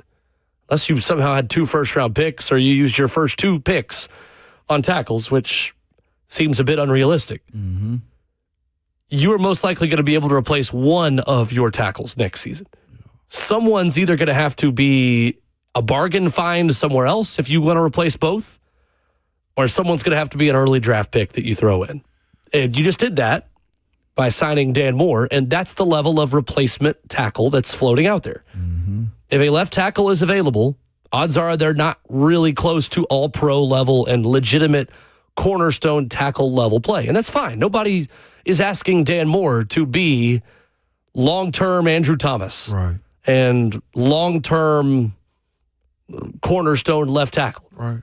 You just need the best option right now to protect Cam Ward in the best possible way today. That way you don't have 2 young guys learning on the job. You have 1 learning on the job and 1 who's solid, who knows who he is and knows how to play the position at somewhat a consistent level. But fast forwarding into 2027, it is a big deal for the future of Cam Ward that one of Dan Moore or J.C. Latham at least helps you sleep at night at tackle for next season. Because in a perfect world, you're not adjusting both of those pieces out for someone new going into 27. You know who I can see the advantage going to just based off of cohesion? I'd expect it would go to the left side since Peters elevated his game and Dan Moore and he are going to work together for 2 years in a row right now as well. The expectation is, I'm looking at whatever Spot Track has as far as his contract go. Like the Titans do have an out after 2026 this year. Yeah, they essentially signed Dan Moore to a 2-year contract. 2-year deal. Last offseason. Yeah. But the thing is, you don't have to execute that. It's just the option that the team have in these moments. Now, if we look at the type of year that Dan Moore can have, if he goes out and does play well, do you say, all right, I feel good about this? And again, well would be what? 3 or 4 sacks allowed? I give him same 5. amount of penalties? 5, just because 5, number of penalties low, and you see a dramatic step in the protection in game of Cam. Like you could do a lot worse than that. No doubt about it. And the thing about this is with what tackles and even heck now centers are getting at that, like the market's raised. Mm-hmm. What I'm saying is 3rd year with Dan Moore, if he takes that step of being a bona fide starter at left tackle, his leadership in the room is good. You take into account Peter Skoronski working next to him into 3 years, right? You say to yourself, his base next year sits at 15.2. If you sign a free agent, you're probably going to go that route. If the Titans are picking top 10 next year, which they hope not to, you're going to pay that out to a rookie, right? So do you want to still develop a guy like Brandon Crenshaw-Dixon? Or do you, to your point, look at both sides and say, JC or Dan Moore and make 2 changes? And I don't know what that is. And again, J.C. Latham also has to take that step professional as well. Mm-hmm. It's his 3rd year. We always look at the 3rd year. Well, it's just, I didn't mean to cut you off. What I'm saying is just like Dan has a very team-friendly contract if you didn't have to make that change. He does, and the reality of it is you don't need to be signing free agent left tackles. Facts. Long term. You don't really need to be signing free agent tackles to start for you in general. No. You need to be drafting your tackles. Yeah. Now, you can only do that in so many years, and you can only fix so many things in one offseason, but that's going to be the priority going into next season, is finding a tackle of the future, whether that be at left or right. So somebody's got to keep their job because, again, I don't think you're going to draft 2 starting tackles this upcoming offseason next year. And, again, we've seen what it looks like when you go sign a tackle. It is a position that is hard to find. Great ones don't become available. They just don't. The thing that gets me, though, just for J.C. Latham's sake, is this. Injuries plagued them last year. I would say from week one, it plagued them. And it probably held his play back. Some guys just don't do well playing hurt or injured. And that's a learned trait as well. I will give credit to a guy in what I've seen so far this spring. Carmen Brasillo is working these guys in a way in which I saw Mike Munchak work us. It's very position specific. It's very football specific. They're not just running and jumping on the ground to simulate dumb stuff. They are working on in-game scripts, stunts, blitz, motions, movements, body on body, no machines, and there's no diss to Bill Callahan, but no Olga, no Bertha. It's real football movement is what I've seen. No gimmicks. No gimmicks. It is, you like to use your right bicep? We're going to work on curls all day. And I'm using that metaphor that right there to just show you, like, they're working on left guard doing left guard things. Left guard and left tackle doing stuff together in combination blocks. That goes a long way because you're not doing stuff that you have to think about. You're doing stuff that you're actually going to use. So I want to give credit to him with what I've seen so far. It reminded me of what Coach Munchak did with us that helped us elevate our game. And I was pleasantly shocked by that because I didn't see Bill Callahan do those types of things as much as Carmen has done them. Interesting. It'll be fascinating to see how quickly they kind of mesh and use that in game. To be fair to J.C. Latham, he did not allow a sack in any of the last 4 games of the season last year. More of that. He is the player with the most to prove this season. I don't think there's any question. No doubt. I would also give a shout out to Alontae Taylor. I think has a lot to prove this upcoming season. Got paid, new system, outside role versus inside corner at nickel. Really had a breakout season last year statistically. Is that who you are? Or was that one really good season as you played nickel in a defense that was getting a lot better? Can you be the guy to lead the defense? We're going to find out. But I think he's got a lot to prove this year as well. For sure. 615-737-1045 is our number. There was a coach in the SEC who channeled his inner Kurt Signetti yesterday. We'll play you some interesting audio coming up next.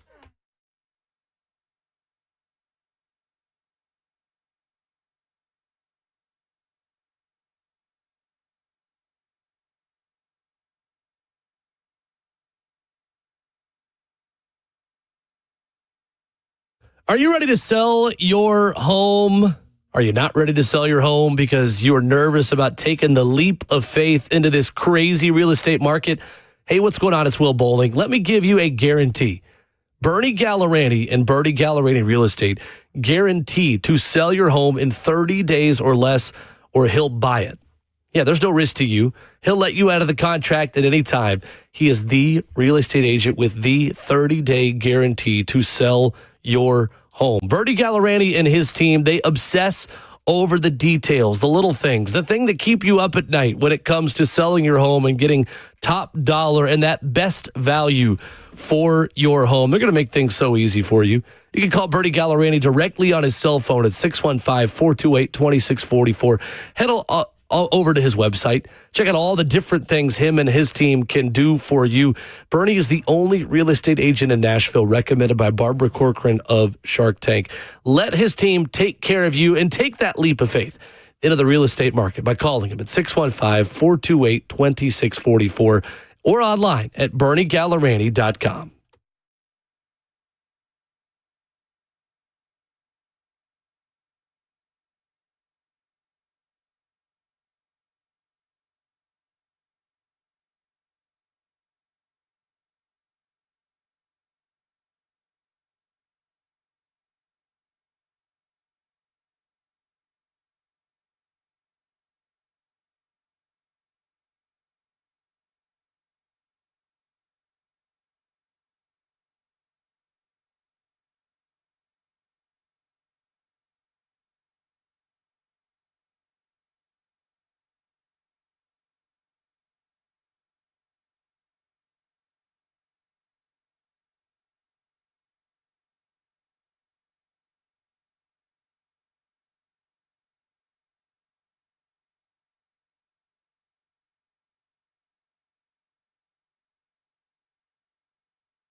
Ramon Will on 104.5 The Zone, wrapping up the first half of the show as we interrupt some chores around the studio for Ramon to talk some sports. What's going on? Frustration, okay? Frustration. Well, so I bought a fridge when we were in the old studio across the hallway, okay? And I was just like, man, it'd be cool to have, something where people just put their snacks and lunch or, I got protein shakes and stuff. Which we moved away from, by the way, 4 years ago. Yeah. We've been in this studio for 4 years. It's been 4 years? It has been 4 years. I did not realize that. We just started doing a show together at that point. I copped the fridge because, hey, we shouldn't have to go out to the drink machine every time. Well, I opened up the fridge, and I've been looking at it. It's filthy. Okay, it's absolutely horrendous is what's going on inside of it right now. It's so much spillage, and not just spillage like in a regular where you sit on the inside of the fridge. Sure. On the door, it's just all kind of just sauce. Drinks, sauce, just filth. And I got frustrated, Will. I'm in a cleaning mood right now. I'm throwing stuff away. I don't know whose stuff it is in the fridge, which everybody has the ability to use the fridge. Will, bring something from the crib and put it in the fridge, okay? It's Great. open Thanks. usage for anybody. But we work in a public space, and all I'm saying is this. Treat it like your home. And if y'all are treating that fridge like your home, then I don't ever want to come over y'all house, okay? It is filthy in there. I got these Lysol wipes or these Clorox bleach wipes in there, and I'm wiping down stuff and throwing it away. There was, in a Ziploc bag, okay, trying to preserve it, a half of a Subway sandwich just sitting in there. I grab it. I'm like, this is a Subway sandwich. You usually got to eat those right then. Okay, you got to eat those right then, Will. Yeah, no, there's no reheating or redoing a Subway sandwich. Any sub sandwich. Yeah, it's not great. Any sub sandwich, mold underneath it. Whoever you were that brought that half-eaten Subway sandwich and left it in the workroom studio fridge, shame on you. Well, it smells like fresh lemon in here now. You're welcome. The Clorox wipes. You're welcome. Yeah, thanks. Okay, Appreciate absolutely. I just do better. Cleanliness is close to godliness, and some of y'all are the devils out here with looking at this fridge. And I'm not even halfway done with it back there. There was a sauce that had been in there for so long, it separated it, okay?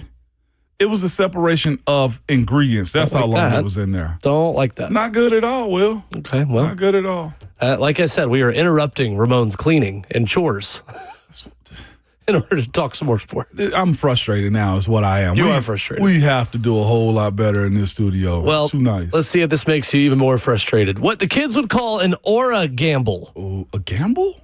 Will Stein yesterday, the head coach at Kentucky, asked, what makes you so confident you can turn around Kentucky football? I'm here because you can believe you can win here. Why is that? Kentucky historically has fought against a narrative, against perception. Why do you think you can win big here?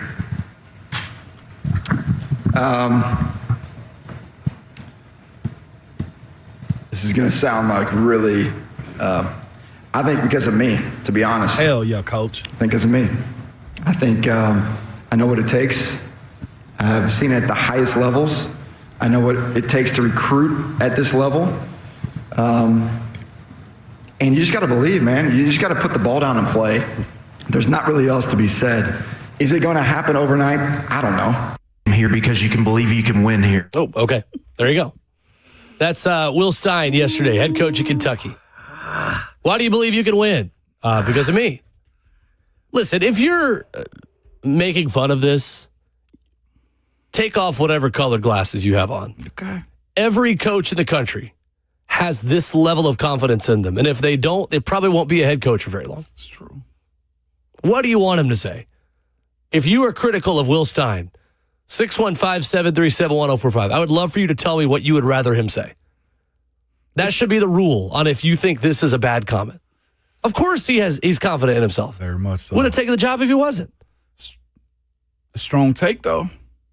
What's strong about it? The fact that he said it's because of me. Yeah. Like, I'm with you. You got to believe in your own ability to turn around a program if you're going to take a job to turn around a program. 1,000%. I 100% agree with you, and he should have the confidence and arrogance to say that. I'm all for it. But you know how this game goes. People will go back to returns at Walmart all the time with their receipts. Yeah, that's fine. Okay. Cool. He's got the job, right, already. Yeah. Just go do and kill the task. I'm with you 100% about it. But his proof of being able to be a leader of this university, to understand where this university is. He knows that because he's a Kentucky, if I'm not mistaken, resident. He was born in Louisville, Kentucky, by the way. Played at Louisville as well. He understands what UK is, but the task of him getting over the hump to do what Clark Lee did with Vanderbilt is not an easy one, is all I would say about it. Now, they have been crushing it. They flipped some guys. They've done everything they needed to do to try to get this team valid enough to where they can compete. Now it's the hardest part. Him saying it's on me, I ain't got a problem with it. I do side eye. I was like, okay, coach, strong, very strong for a team that's usually way behind others when it comes down to SEC play. If he can go do it, best soundbite of his entire life. Ain't no ifs, ands, or buts around it. I just look at a first-time head coach with this type of mindset and say, brother, you don't know what you're getting yourself into. Oh, I think he does. Does this... Okay, knowing what you're getting yourself into and what you're capable of are two different things. Sure, but again, what do you want him to say? You want him to say, I don't really know what I'm getting myself into, man. We're going to figure out if I can do this. No, of course not. In a world of recruiting with young athletes, I would have much rather him have said, we got some of the best players in the world, and it's on me to coach them guys up because I believe in me. He just said it's me. And I know that's encompassing him saying, I believe in me. And to be fair, we didn't hear the whole answer. We heard about 20 seconds of it. No doubt about it. It's probably a little bit more of an explanation given. But it gave me the mindset of, yeah, he's very confident in himself. That's a you thing. What about your left guard? What about your safety? What about your quarterback? Are they as confident in put that all on himself, themselves and you? Well, it's hard sometimes. Some people just have losers' mentalities. Or the history of your program allows it to just say, you know what, we're even at halftime. We're probably going to lose the second half. And I think that's the part that he's trying to overcome is the history of the program. That doesn't matter in today's era of college football. Indiana just won the national title, led by a guy who had this same mentality saying, why should we care about what happened before I got here?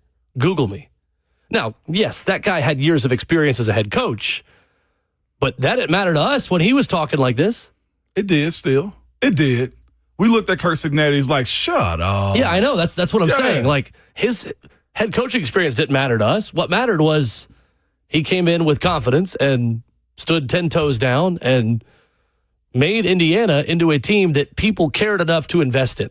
What Will Stein is doing is he's trying to get money people who have historically spent on basketball to spend on football and instill enough confidence in the people and the moneymakers around Kentucky to say, that's a guy I want to give my money to. Yeah. And so the way that you do that is by acting and speaking with supreme confidence in your ability to be the guy for the job. No doubt. That's all he's doing. And I don't blame him one bit. I 100% roll with his mindset, but this ain't Oregon. Kentucky, UK is not Oregon, so the way I look at where he's coming from. Like the building. They got money in Kentucky.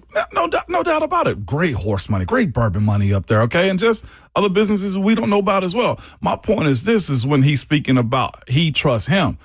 As a first-time head coach rolling into this role into the SEC where he's playing 9 SEC games right now, that is a bold take for a guy that's never laid out a game plan for an entire team or season. I don't think it's bold to be that confident. I do. What's bold about it? Because UK historically has not been in this position, and for a guy that's never actually called plays manned a team entirely. Yeah. Because he's called plays. Right. What about his defense? Does he trust that enough the same way he trusts himself? Well, I'm not saying there's not questions, but again, that's not on him to say in front of a microphone at SEC Media Days to say, well, guys, I've actually never managed a defense before, so I don't know how this is going to go. But when he says he trusts himself, I know, but when he says he trusts himself, like all of that is under his umbrella at that point in time. Of course. My point of it is he made it about himself instead of saying it's about the guys that we've brought in that moment. That was a Will Stein moment right there, not a University of Kentucky moment. 615-737-1045 is our number. Josh Heupel talking about his own quarterback situation. You will hear from the head coach of the Vols as we begin hour 3, including Austin Price at 8:20 coming up.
8:03. Good morning, live from the Circus Sports, the Big Kentucky Downs studio. I'm Justin Hawkins. SEC Media Days in Tampa Bay continues with day 2. Head coach Clark Lee and Vanderbilt are up to date with running back Cedric Alexander, wide receiver Junior Sherrill, and defensive lineman Issa Watara representing the Commodores today. Georgia, Auburn, and South Carolina also will speak today.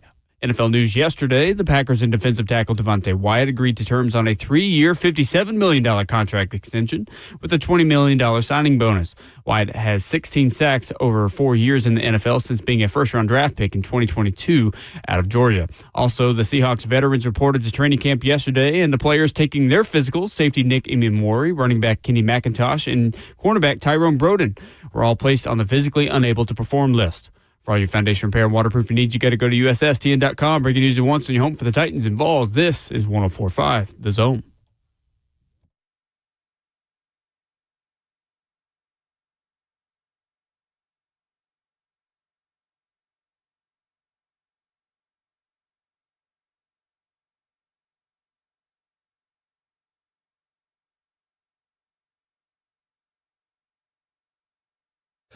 Hour number 3 of the program on a humid Tuesday morning in Music City. He's Ramon Foster. Justin Hawkins, our producer. My name is Will Bowling.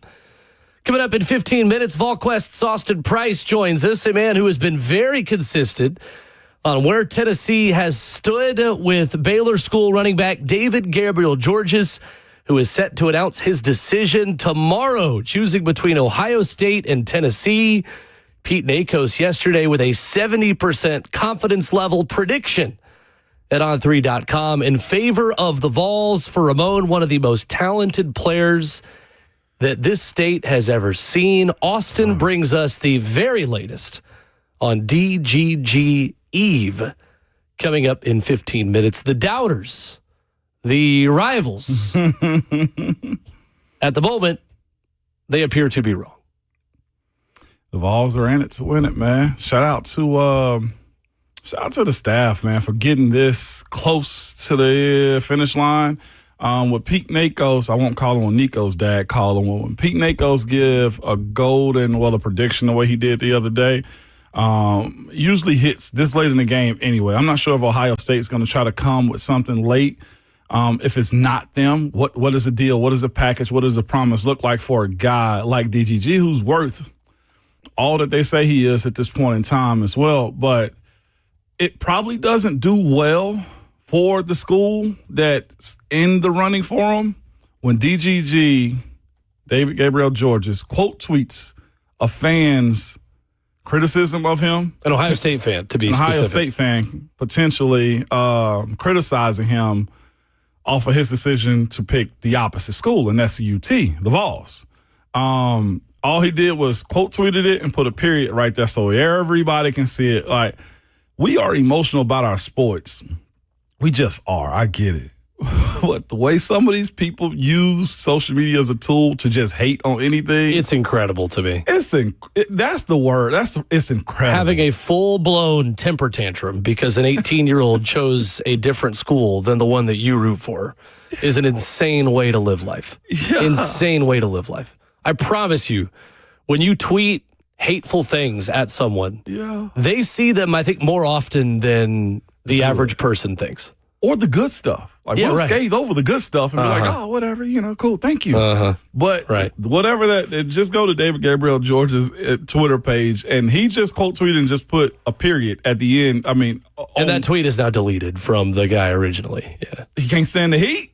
Clearly not. Don't be that guy. Clearly not. Calling it a money grab and all this different stuff. I won't give the guy too much attention, but the story is that there is major momentum around Tennessee right now in this recruitment. And if you've been listening to this show and you've heard Brent Hubbs and Austin Price, they have been as consistent as anyone from the start that Tennessee has always been in a really good spot in this recruitment. Mm-hmm. And it looks like tomorrow things point towards David Gabriel Georges most likely becoming a Tennessee Vol.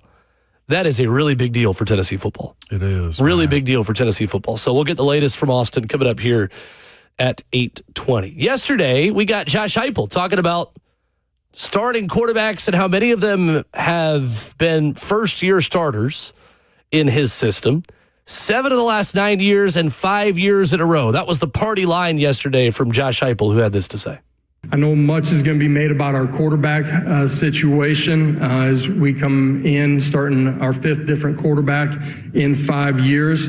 We've done that historically. At some point, I'm going to have the opportunity to come back here with a returning starter at quarterback, but 7 out of the last 9 years, we've had a different starting quarterback, and 7 out of the last 9 years, we've been top 10 in the country in scoring.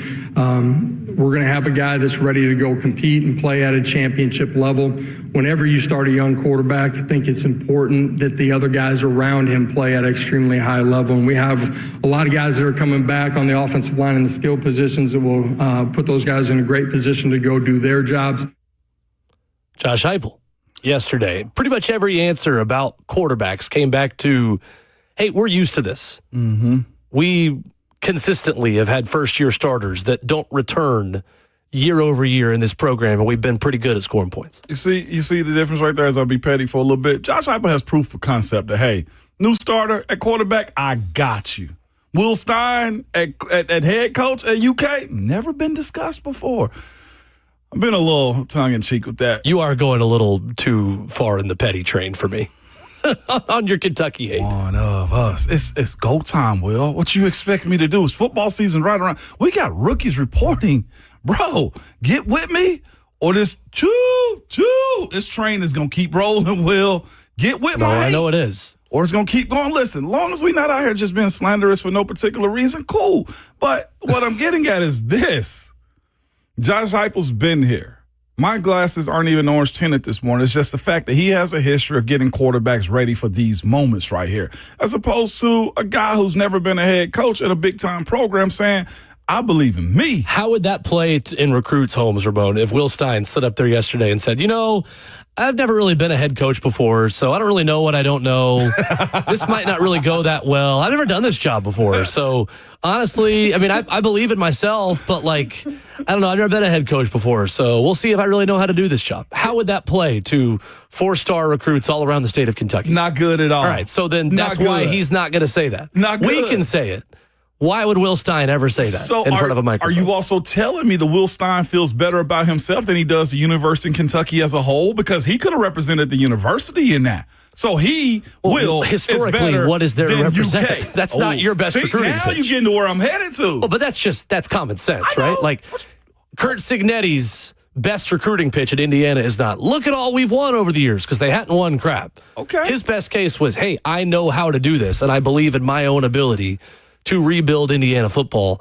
And I'm going to instill so much confidence that people who've never spent money on this program are going to want to start spending money on this program. No doubt about it. But he'd also been a head coach and won well at what was the school James Madison University. Baby. Go Dukes, baby. 100%. My second team. He's done it before. That I've married into now. Will is new at this. It's the same way that Brian Callahan was new as a head coach as well. That's my only point. It's not a one-to-one comparison. And I get it. Sally, who's our resident listener from the bottom of Kentucky, said, man, I like the cockiness. I'm a stand man for him right now because, hey, he exudes the opposite of what Stoops was. Screw the being chill type of stuff. And I get that. And here's the thing. The same way Diego Pavia did it for Vanderbilt is what UK wants somebody to do for them as well. But you also got to have somebody that's done it and has been there. He's 0-0 as a head coach. All right, I will apply my rule that I said at the beginning of this discussion to you. And by the way, I'm not anti-Will Stein. What would you have rather him said? What have I rather him said? Versus how do you feel? So the question was, what gives you the confidence that you're going to be able to turn around a program that consistently hasn't been great? And he said, I know how this is going to sound, but because of me. What would you have rather him said? It starts there where he said, I know how this is going to sound. Yeah. Would I rather him have said a little bit of, we got some of the best supporters that UK has never heard of. We have one of the best coaching staffs. I've been at places where we've built. I feel confident in my staff that we can build this up. The UK that you guys know and have grown accustomed to being in the SEC is no longer, because I believe in us. There's no bigger brand than what the Wildcats are. And if you think we are what you used to see it from us, you're mistaken. UK is here to say it's the same way Clark Lee did it when he did about 2-3 years ago, too. He proclaimed it as a university. He didn't proclaim it as a I trust Clark Lee. That's my only point. I just lean into that side of it as well. Like, and here's the thing. I respect a person that's got that much confidence. I do. And again, I do believe that Will Stein can help turn Kentucky around. It's just that when he starts off by saying, this is going to sound weird. Well, yeah, it is weird now because you made it weird. Let's go to Drew in McMinnville real quick before we get Austin Price in here. Hey, Drew. What's up, Drew? What's up, fellas? Morning, y'all. Good morning. Two things. Will, I listened to the soccer game Friday night. You did a great job, bro. I'm not a soccer fan. Thank you. Great job. I had about half of my voice, so I appreciate that. That means a lot. Thank you. It is. You did good. It's football. I'm ready to hear them pads popping. It's music to my ears. Let's get it. And you got to be something to get fans behind you and get, like you said, get supporters behind you. But falls by 50, baby. Spot the ball. Let's go. Y'all have a good night. Y'all have a good day. Drew, I thought we was losing you. The connection was cutting out there, but we got the gist of it at the end. Oh, Drew, I thought you was about to go blue and white. I thought you was going that route, Drew. He must be on 24 because he was breaking up like he was on 24. Coming up for the final time, a pre-DGG Commitment Day visit with our VolQuest insider, Austin Price, after this.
Ramon and Will on 104.5. The Zone continues. It is DGG Eve in Tennessee. Tomorrow, David Gabriel Georges makes his decision official. Tennessee versus Ohio State. Alongside Ramon Foster, I'm Will Bowling. Joining us with the absolute latest is our good friend Austin Price of VolQuest and On3. Austin, good morning. How are you? I'm doing great, guys. How are you? We are good. The predictions are rolling in. It was Pete Nakos yesterday. Steve Wiltfong 1 minute ago has predicted for Tennessee to land 5-star plus running back David Gabriel Georges. A little bit of breaking news on that front. Austin, from your perspective, for the final time with him expected not expected, him definitely making his decision tomorrow, where does Tennessee stand there as you know it today on DGG Eve? Well, the question for me back to you would be, who's Austin had out in front in this recruitment for the last 9-10 months? That would be Tennessee. Exactly. Yep. So, this isn't some new revelation, at least if you've been on VolQuest, it's not. Or you've heard me talk about it here on 104.5 The Zone or on the Swain, the Sports Animal in Knoxville. Tennessee's been trending here for a long time. And, sure, the NIL package is good, but they were trending to Tennessee. He was trending to Tennessee before any money talks happened. There's just a lot of boxes that, Tennessee was able to check, and the staff's done a fantastic job. Obviously, he's got friends in Knoxville, and the official visit really solidified everything because he just felt so comfortable here, on his OV to Tennessee, and he's got a lot of people around him that love the orange, and I think he's developed a real love for Tennessee, and so Tennessee's done a great job there, and again tomorrow afternoon at 5:30 he'll finally get to announce where he's going to play football next year. So, Austin, at this point, for those who are just kind of joining the discussion and learning about David Gabriel Georges, and even maybe those who aren't Vols fans who are listening, for people who haven't seen this guy play, Austin, what impresses you most about David Gabriel Georges? What makes him a 5-star prospect? It's the blend of speed, the blend of power, explosiveness. If you just watch him run, he's shrugging guys off. He's directing traffic during runs. He's blowing by people. He's running over people. He does a little bit of everything, and it'd be hard not to get excited. He ran for 1,700 yards last year, which doesn't seem like a ton, right? There's a lot of running backs that run for 2,000 yards. But when you factor in that, I think, he only played like 28% of the offensive snaps at Baylor last year. It's crazy. Good. He ran it like 90 times in the regular season, which is less than 10 a game, and he ran it 60 in the playoffs. So he ran it a little bit more, when it mattered most. But there was a lot of games where he just didn't touch the ball a ton because the team gets up so big and there's no need to. It's just, I feel like we just needed to let that breathe for a second, Austin. Wow. Joined by Austin Price of VolQuest and On3 this morning. Austin, there's never a perfect prospect in any of this, man. Where are some of the areas you think he could improve on while getting to his destination? I don't want to just proclaim it, but I feel like we can whenever he gets to UT. I think the language barrier is something that he'll have to continue to work on and improve. And his English has gotten dramatically better. I remember interviewing him for the first time and then, interviewing him for the last time, and it's two totally different kids as far as the ability just to communicate. And I think, because I still think that stuff matters. There's a lot of communication that goes on during a football game and understanding what, the quarterback's telling you to do or understanding what the coach is telling you to do. That's important. Physicality wise, you always say you can improve in the run blocking game because let's face it. When he's getting it at Baylor, he's scoring touchdowns. He's not doing a whole lot of pass blocking. So, I think for being able to pass block and help the quarterback, it's something that I think he'll transition into really easily because I think he's such a physical runner. Being a physical pass blocker in pass protection is something that should come rather easily for him. I just don't think, again, he's done a ton of it outside of maybe some practice. And I think he'll probably get some help in that this year with, the Ole Miss commit, Keegan Croucher down at Baylor. I think they'll throw it a ton. to kind of give him a break and not put all the pressure on DGG. And then I think for him, it's just continuing to, understand and have a feel for the game, understand, time and place in the football game, and, continue to have a higher football IQ. No doubt.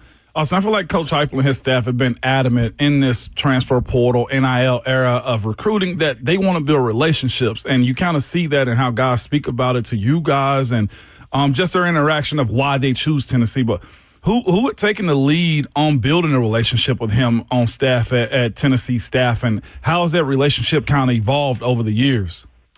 It's been a combination of Darrell Sims and Josh Heupel. I mean, Heupel's been super involved. It's why the uncle and DGG have spoken about the relationship with Josh Heupel and how strong it is compared to other head coaches. And then I think Carlos Lachlan, the running backs coach at Ohio State, did a fantastic job of recruiting him. Honestly, I think the reason Ohio State was even in it, as long as they've been in it, is, what he was able to do. I think he's done a fantastic job there. But I think Sims being kind of the polar opposite a lot of Lachlan as far as personality and stuff, I think that probably was a good thing for Tennessee because he offered a yin to the yang. Mm-hmm. And I think for a guy who's not super like me, I mean, DGG is very much a team guy. He's not one looking to put a lot of spotlight on himself. I understand the recruitment has a lot of spotlight on it, but a lot of that is, driven by others. DGG is a much more reserved kid. I think that pairs well with Darrell Sims, who is also a much reserved coach. He's not a big hoopla guy. He's just kind of put your head down and go to work, and I think that resonates very much for DGG. Austin Price of AllQuest on 3, our guest this morning on Ramon Will for his weekly visit on the show. Austin, switching gears to SEC Media Days yesterday, what stood out to you from what you heard from the Tennessee contingent in Tampa? I think they're loose. I think Josh Heupel's loose. I think that, his little tongue-in-cheek joke about the mustard bottles and golf balls in the lane and doing it deadpan. I mean, my wife watched it and she was like, he was just so deadpan when he did it. It was. I said, well, that's who Heupel is, though. He's joking, which is he does it in a way where you don't know. Is he joking? Is he serious? Is he really advocating for going to golf balls? What's he doing? And but I think that speaks to, kind of his comfort level with this team. Now, again, he's got to coach up the quarterback. I know, what he said yesterday. At the end of the day, you've got two guys that have no experience battling it out here, and they're going to have to get experience really quick. You're going to have that first home game against Furman, and then you go on the road at night to Georgia Tech. I don't think that's Death Valley atmosphere-wise, but it's certainly not going to a place that's a church either. It'll be a difficult place to play, and that will give that player, whoever that is, whether it's Faison or George, a lot of experience in a hurry in a tough environment. Whereas if you can go win that game, to me, maybe that catapults you the rest of the month of September heading into October against what is a murderer's row schedule. So I think this team's loose. I think defensively they have a lot of confidence that they're going to be dramatically better. And I think Derek Owings, the new strength coach, has projected a sense of confidence on everybody involved. Austin, with the linebacker room well represented yesterday and two guys in that position group being in Tampa, who in this linebacker room could we see helping out the pass rush the most? How big of a fix is that for Tennessee's lack of depth at edge this year? I think that's something that can't be understated. I think Arion Carter's athleticism, is something you can really use because ultimately you're going to look a little bit different, whether it's, putting two bigger defensive ends and looking more a traditional old school football look, compared to like a Leo, so to speak, which is, a guy who's a little bit smaller, can rush the quarterback. You're using Arion Carter off the edge or T. Lander off the edge. using a Jaden Perlotti in different instances, maybe even to, cover a wide receiver or tight end. I think you have options that this defensive staff's got to figure out how they want to use it, but I think it's certainly on the table that you're going to see more 3 linebacker sets. You're going to see 2 bigger defensive ends in the game. Like you might see, it might be Tyree Weathersby and David Hobbs as the edge guys, and then, Nathan Robinson and Xavier Gillum as the tackles. So, I mean, that's a pretty big defensive line across the board on the whole. And then, will they go with a nickel or will they go with 3 linebackers in that instance? I think Jim Knowles has got some options, which is something that I think he'll try to take advantage of the best he can. Staying inside of that linebacker room, though, with as many athletes as they've recruited, you see speed, you see explosiveness, and then you see a guy that has a specific role. What does it look like for Jeremiah Tielander's role, who's a leader, who's a great representative of this team, a great voice captain? What does it look like for him, man, as he going into, his senior year as well? Yeah, well, it's his senior year now with the whole 5 years of eligibility thing. And in theory, anybody like a Tielander or, what could have been Jackson Moy this past year, but he's off to the NFL. I think he would have come back had there been 5 for 5. Tielander would have another year of eligibility. I think his role is similar to what it was last year in terms of, I think he'll play a lot. I think how they balance the reps in the linebacker room will be fascinating to watch. We've talked about that. I think I made the old Taken joke, good luck, to William Inge when, he came back, because you're going to have to figure out how do you balance the reps, because Arion Carter didn't come back to play 40% of the reps. He wants to play a bunch. Same thing with Campbell, same thing with Tielander, same thing with Edmund Spillman. So this is a group, and they don't even count like the Jadens, Perlotti, and Harmon. That doesn't count the 2 true freshmen that you like a lot. And so I'm fascinated to see how they balance this room and how they juggle the reps in this room. No doubt. Man, Austin, on the other side of the ball, man, how high are the expectations for Sam Pendleton, and who else is working at center behind him just as far as depth goes? Because he's at a point where he's got to step up in his play. And how does it look like for him going into 26? I do think you're right. I think he's got to step up. Now, he played a lot last year injured. I mean, I'm telling you, he was beat up bad, and he gutted it out and toughed it out. But he's got to try to stay healthy this year. I think they need him. They need him to be good. Listen, Nick Moore's the guy behind him. They really like Nick Moore. I think if you had an older quarterback, Nick Moore, the option there may be even greater than it is. Can you really roll into a year with an inexperienced quarterback and an inexperienced center? I think you need Pendleton to be good. Now, I don't think they'll blink. If Pendleton struggles, Nick Moore's got a real shot to step in there and help this football team at the center spot. But I think you need the older veteran guy to help a younger quarterback, in my opinion. Austin Price with us. Austin, on the way out, I know Josh Heupel talked yesterday, and every coach says this time of year, about building a system to get the best out of whoever the quarterback is, and the different ways that's changed under Josh Heupel, and Hendon Hooker's offense looking different from Nico and different from Joey. How much different could this system look if it's George versus Faison? And what tweaks do you think we could see based on who wins this job? Obviously, we're not out there, so I don't know exactly what throws Faison makes better than George or George makes better than Faison to know what kind of throws and routes that you run differently with one versus the other. Now, I do think with Faison and his build of 6'4", 225, running 22 on the GPS, like what people don't realize is George runs about 21 on the GPS at 6'6". George can run, but the difference is I don't think at the 5-yard line you're just snapping it to George and having a couple of lead blockers and letting him run around the right edge. That's not who George is. George is a guy who, if things break down when he's in the pocket, he can go make a play with his feet. He's more elusive than everybody gives him credit for. He's a really good athlete.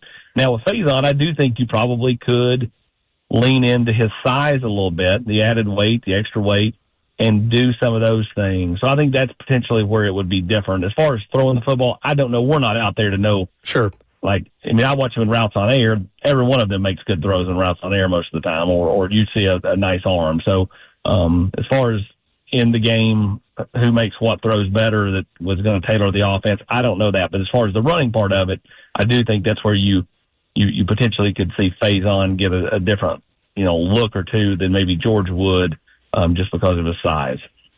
Austin Price of VolQuest, our guest Tuesdays at 8:20 at Austin Priceless on Twitter. VolQuest, the place to be always, and especially tomorrow on David Gabriel George's commitment day. You guys have crushed it through the entire recruitment, Austin. Congrats on making it to the finish line tomorrow. Appreciate you as always. Appreciate it, guys. Thank you. Yes, sir. Austin Price with us here this morning. Good stuff by Austin, man. Running laps right now because he's right. They've come on here weekly ever since this thing heated up in recruiting season this offseason, and pretty much have said Tennessee's in a good spot.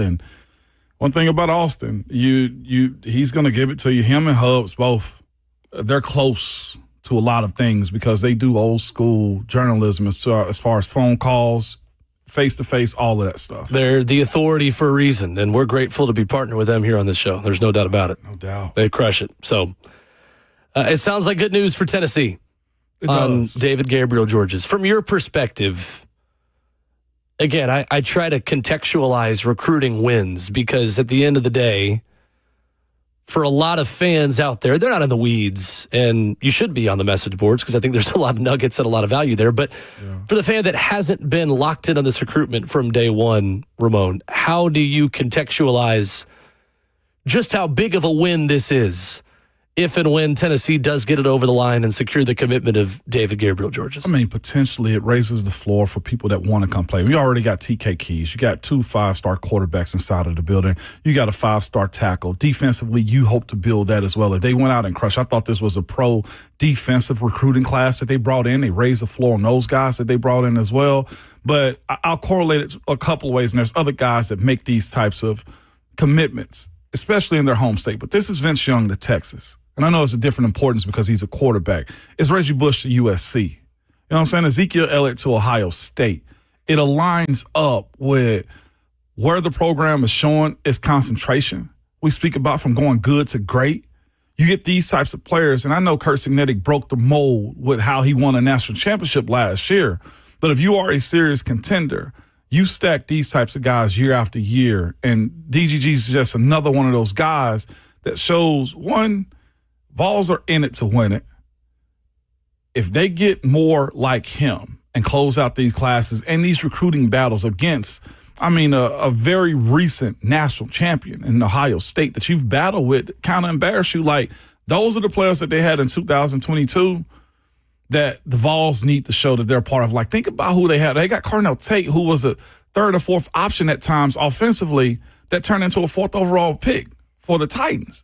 Like, you got to start stacking those type of talent windows to allow you to go from good to great. So that's what it does for the University of Tennessee, especially being in-house. Like, yeah, you lost, who was it, Ty Simpson a few years back. He goes to Alabama, et cetera, et cetera.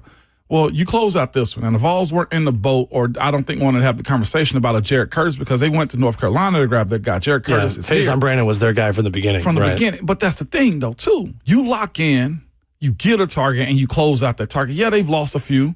Of course, I'll bring up the Legend Bay conversation. You lose Chaz Coleman this past Nobody offseason. bats 1,000. Nobody bats 1,000. Ryan Day is a national champion coach, and it sounds like he's not going to bat 1,000 just on this recruitment. No doubt about it. He's going to bat 0. But it goes to the crowd that says we need more. This is in front of you right now. To me, it's a ceiling-raising addition. Yeah. It's the type of player that is going to be in elite conversations. Mm-hmm.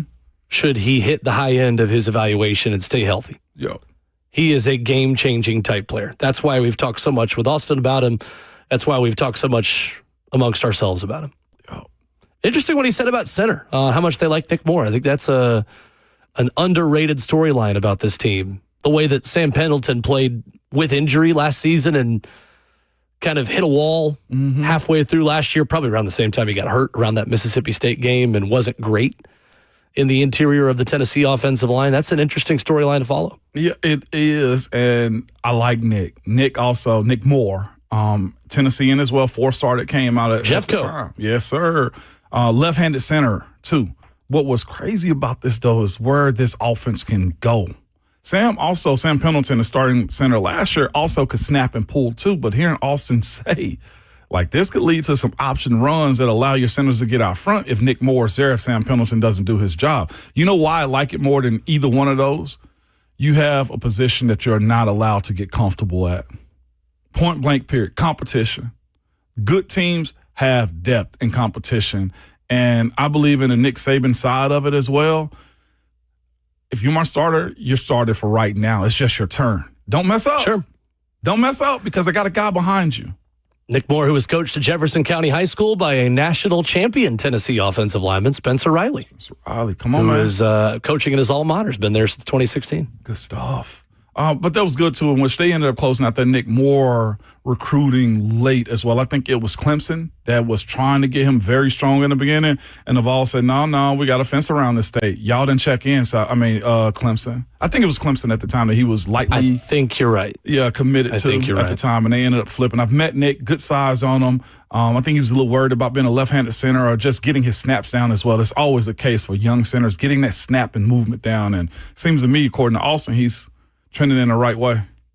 615-737-1045. NFL headlines to wrap up Hour 3 coming up. Ramon Foster, Will Bold, and Ramon Will. 1045 The Zone. A day at the spa, the perfect gift for birthdays, anniversaries, or any occasion. Lavish and luxurious, yet affordable. A grand gesture, yet simple for you. The gift card from A Moment's Peace. Give her the gift she won't buy herself. An escape, a bit of luxury. Something special that shows more than just words. A gift from A Moment's Peace Salon and Day Spa in Cool Springs across I-65 from Galleria Mall. Call 615-224-0770 or go online at amomentspeace.com anytime.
Ramon Will on 104.5 The Zone. Wrapping up hour number 3 this morning. Ramon Foster and Will Bowling in studio. We'll talk a little bit more about day 2 of SEC Media Days coming up in 10 minutes. Vanderbilt amongst the teams that will be making the rounds. I'm interested to hear I'm beyond interested to hear what Clark Lee's going to have to say. In a good way. This is his first, being the way he started at Vanderbilt has always been a challenge, but success. Yeah. What does it look like this year? It's a real thing, man. We'll talk about that coming up here in a few minutes. Yeah. Yesterday, Greg Sankey says that talks of leaving the NCAA are real. Okay. Hold up, say who, what again? Yesterday, Nick Schultz of On3 puts this out there.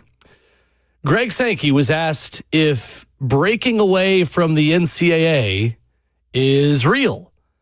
He says, you phrased the question, how real? So I'll take that as real or not.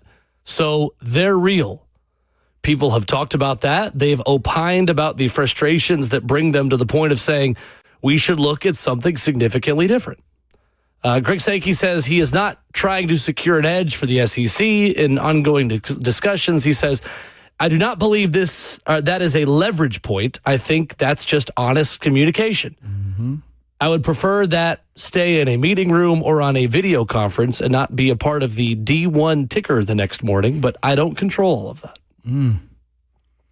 Yeah, well, I'll believe it when I see it there, Greg. So On3 did a big article about 2 weeks ago. I was on vacation. I actually had a good friend of mine send it to me by the name of Michael Keith. Sent me this article. I was like, you should take a look at this. And it was fascinating. And the name of this article is, What If College Football Celebrated Its Independence with a Super Division? The issue that you have looking at this is partnership, of course. But the way it's laid out gives a really good breakdown of how it could work. Now, cooperation plays into all of this from different conferences, different schools, et cetera, et cetera. But it is essentially a breakaway from the NCAA to a 68-team Power 4 division. Super division is what it is. It has its own salary cap. It has its coach's staff cap. It has rules, and it's law binding as well. So you can't break it. One of the cool things I think it's cool, but the ability to be a at-large team to move up. So the way it goes, the way it's kind of slated in this one, and I'm paraphrasing a good bit of it, but the bottom 4 teams go on probation. And if you are a team that's excelled as far as winning, let's go North Texas. If North Texas goes 12-2 on the season, they have the ability to move up into the 68-team Power Conference and get some of the shares and money too. And this is a long conversation and breakdown of what it's asking. 75 players on scholarship, 5 years eligibility. Players must pass a minimum 30 course hours each year. If a player completes his degree, he has the option to enter into a master's program or to no longer take classes. So essentially you become a pro. Staff's also capped as far as salary goes, so you have coaches who are getting these wild, crazy buyouts of, I think, $25 million. That's staff, support group, et cetera. It's and rosters. Here's the other part, though, too. It's fascinating on this article. It's also written by the On3 VolQuest. By the On3 staff in general. Yeah. $20 to $25 million minimum for salary cap for football. And it also is the minimum salary for each player, too, as the number on the roster goes down. And there is also a cap on coach salaries. Mm-hmm. And that's $20 to $25 million. Salary cap for the team is $40 to $50 million. Each player, there's a minimum, which makes these guys employees, which might be the biggest hurdle. $200,000 minimum for players on an active roster. And again, this super division type hypothetical would be including all Power 4 teams, not just the SEC breaking away on its own. Exactly. Doing its own thing. Right. It's a fascinating approach to trying to get to a point that is sustainable as far as stability in this league. I thought this was super unique. 68 teams is absolutely not the easiest numbers, what the article says. So we take Super Division down to 64 each year via relegation. Basically, the teams with the worst 4 records will be relegated at the end of each season. I love that. For 2026, the relegated teams will be Oklahoma State, who went 1-11, Arkansas, who went 2-10, Purdue, who went 2-10, and Boston College. And again, this isn't something that's imminent. This is not. Purely a hypothetical from On 3. But it allows people and teams to fight for the Super League. And it's not, like you said, to your point, it's not excluding anybody. It is that if you want these benefits, then you must also have a high standard of competing. You can't just ride along in this and just say things are all right. It's a real big article. It's pretty cool, but they give like Division I, Division II. It's pretty sweet on how they broke it down. Well, and right now, the Protects College Sports Act would keep this from happening. Yeah. And keep just a 2 or 3 conference league from happening. You would have to have majority say and the pooling of broadcast rights. And again, like so many things that are unrealistic and far from happening would have to happen in order for this to happen. That being said, it's a great hypothetical and maybe the long-term future of the sport. Yeah. But I'm not sure this is realistic short-term.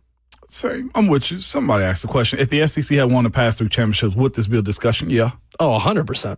Because this isn't an SEC topic. This is what you are referring to as SEC, Big Ten, ACC, and Big 12. I think it's a college football thing, too. Like, no one side needs to be that powerful. You want parity in sports. This is what you're looking for as well. Mm-hmm. Yeah, it's the long-term sustainability of a model right now that isn't. Right. This ain't pro SEC, anti-Big Ten, or Big 12. This is, we all want the same thing. Yeah, the Big Ten wants this also. Yeah, they do. It's not just the SEC driving the train on secession from the NCAA. If the SEC had won 3 straight, you have the Big Ten saying the exact same things about like, hey, this is just too much. It's been that way. I mean, the Big Ten has won 3 straight, and they are still saying the same things. Like, Super League discussions are happening. Right. The media rights stuff is happening. There are 2 haves and the rest have-nots in college athletics right now, who the 2 conferences who control football, the SEC and the Big Ten. Think about how the ACC feels right now. They're not far removed feel like they're from dying. winning. Yeah, and you got Miami, who's a top 5 team, top 4 team this year. Last year they were top 2 of the ACC, and they're being pushed. Didn't even make the ACC title game. Runner-up in the country. I know. 615-737-1045. We could talk about it all day. It is a fascinating world we may live in one day, but I'm happy talking about teams right now that are on the field and rosters that have been put together. Mm-hmm. We'll do that coming up. I'll give you one stat that I found interesting on all 4 teams speaking today at SEC Media Days, including a little bit more discussion on Vanderbilt, who talks today as well, coming up next.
9:04, good morning, live from the Circus Sports at the Mid-Kentucky Downs studio. I'm Justin Hawkins. SEC Media Days in Tampa Bay continues with day 2. Head coach Clark Legan, the Vanderbilt Commodores, up today with running back Cedric Alexander, wide receiver Junior Sherrill, and defensive lineman Issa Watara representing the Commodores today. Georgia, Auburn, and South Carolina also are up at the podium to speak later. In NFL news yesterday, the Packers' defensive tackle Devontae Wyatt agreed to terms on a 3-year, $57 million contract extension with $20 million in signing bonus. Wyatt had 16 sacks over 4 years since being a first-round draft pick in 2022 out of Georgia. Also, the Seahawks veterans reported to training camp yesterday, and players took their physicals. Safety Nick Imamori, running back Kenny McIntosh, and cornerback Tyrone Broden were all placed on the physically unable to perform list yesterday. For all your foundation repair, waterproofing needs, you got to go to USSTN.com. Breaking news at once on your home for the Titans and Vols. This is 104.5 The Zone.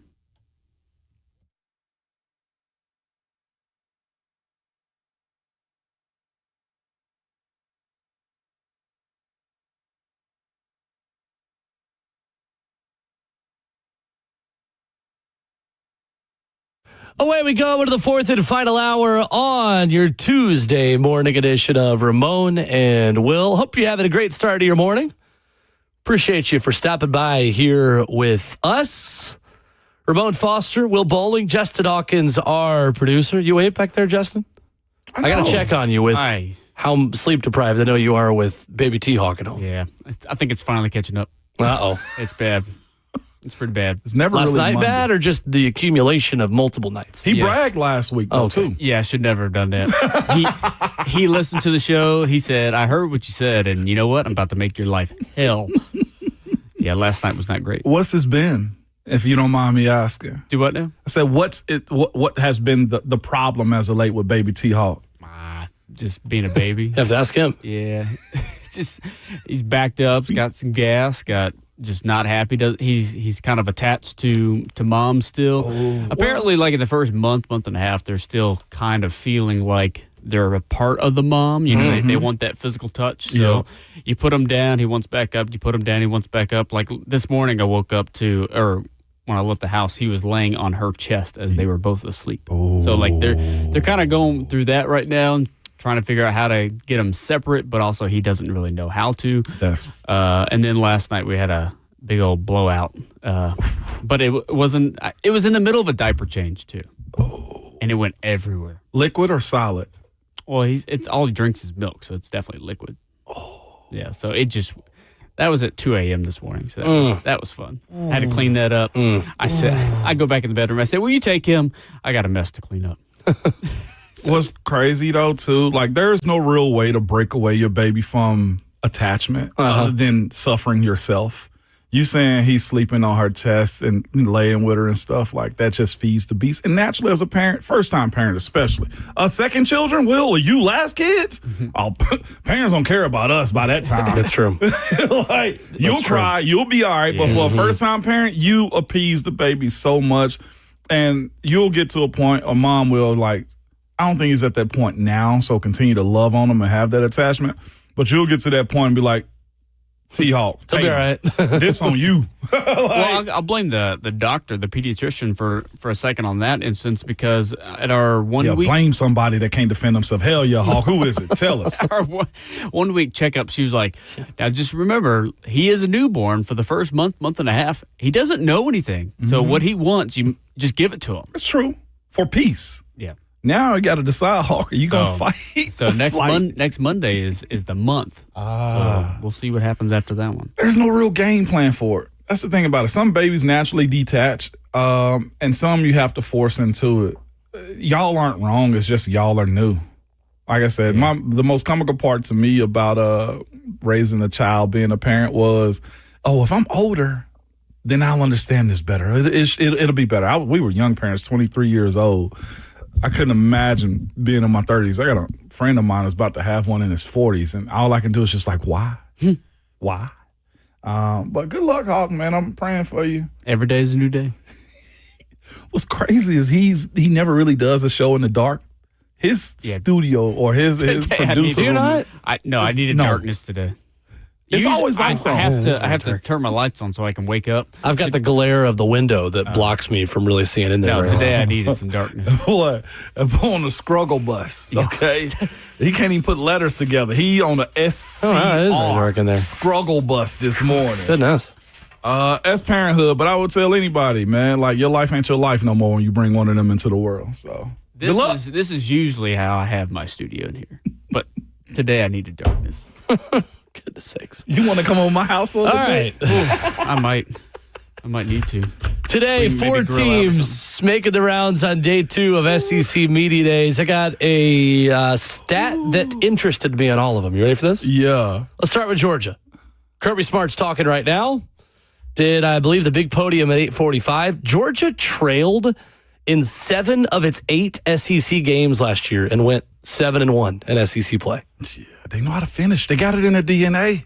Trailed in 7 of 8. One of their top 5 receivers are back, and it is Nashville native London Humphreys. Major questions at wide receiver. Interesting, though, what Georgia has done. They decided not to go replace all of their outgoing receivers with transfers. They liked the evaluations that they'd done in high school recruiting, with the exception of one man, Isaiah Canyon. That is the name to remember at Georgia, because he has crossed enemy lines from Georgia Tech, where he was last season. Let's go. 14.6 yards per catch last year, 480 yards, 4-star transfer, according to the recruiting services.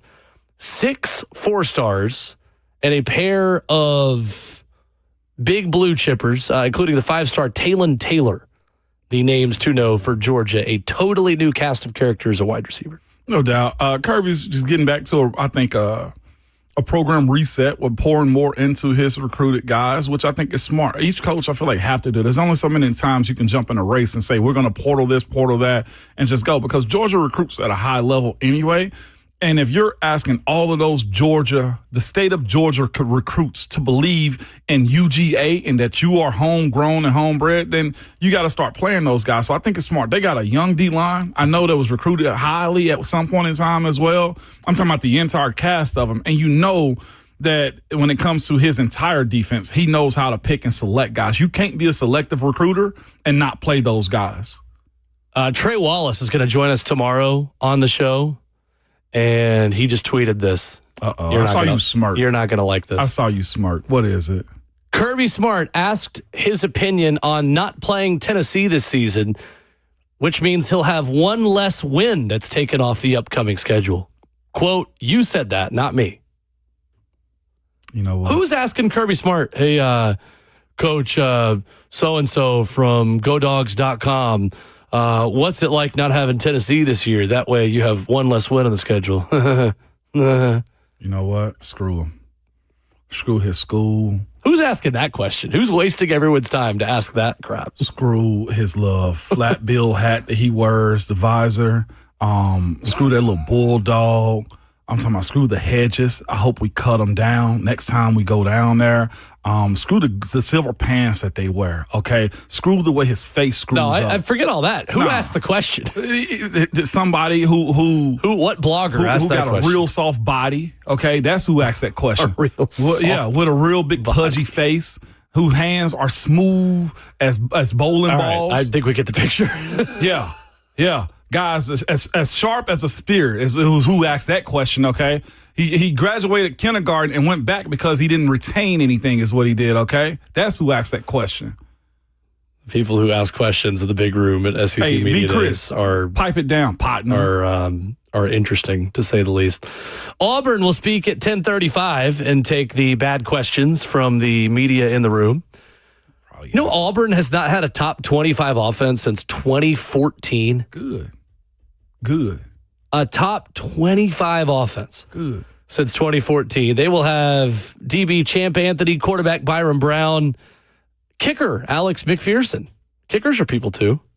I respect them. He'll be there at SEC Media Days. Last season, Byron Brown at USF, who comes with head coach Alex Golish, was the only quarterback in FBS to post 3,000 passing yards and 1,000 rushing yards. He is the 12th quarterback ever to do that in college football. 3,000 passing yards, 1,000 rushing yards. A very popular dark horse all SEC / Heisman question mark contender. When you put them numbers up, He's going to put up big numbers at Auburn this year. losing Cam Coleman don't help, though. It does not help whatsoever. I got Chaz Nimrod. Stop. They do. Since when? Since he committed to them in the transfer portal. Former Vol. Well, he went to another school in between. He went to USF I thought with so. Alex Golish. Get out of here. And the entire USF roster essentially plays for Auburn now. The whole team. I mean, he'll be in Neyland this year. They're going to have green alternate jerseys this upcoming season. They've got that many USF guys. I'm going to be real. They actually put a pirate ship in one of the end zones. Easily. Jordan Hare. Why not? I'm with Heupel on this one. Hate everybody walking into Neyland this year. It ain't just Texas. It's Auburn, too. It's the second biggest fan base in the SEC in Nashville. That's what I'm saying. Auburn fans. Run them out. Anyone who's lived here knows, yep, there's a lot of Auburn fans that live in Nashville. Yes, it is. I've seen a lot of them. They got a lot of tags around this city, too. Vanderbilt. Speaking at 12:30, Cedric Alexander, Issa Otara, big-time returning defensive lineman, and Junior Sherrill, obviously the leading receiver. Vanderbilt last season, the 7th slowest team in terms of tempo. Not in terms of how fast the players were, in terms of plays per game. Ball control. Last season, ranked 62nd out of 68 teams. I mean this is a good thing before you guys spin this into me trying to be critical of Vanderbilt. In terms of tempo and yards, or not yards, in plays per game last season. My question is, can they still play that tempo and sustain drives at the same rate or a similar rate as they did last season with Jared Curtis in his first season as a college quarterback versus Diego Pavia, who had 4 years working with offensive coordinator Tim Beck? It boils down to that defense.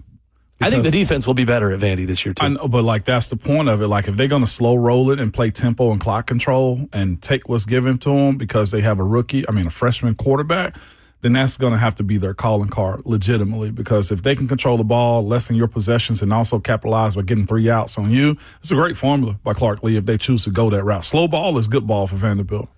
Again, they are going to be loaded at the safety position. Let me phrase Vanderbilt. it. Slow ball is good for any team that can efficiently execute and get first downs, though, too. Tennessee made the playoff in 2024 playing defense and run game, ball control football.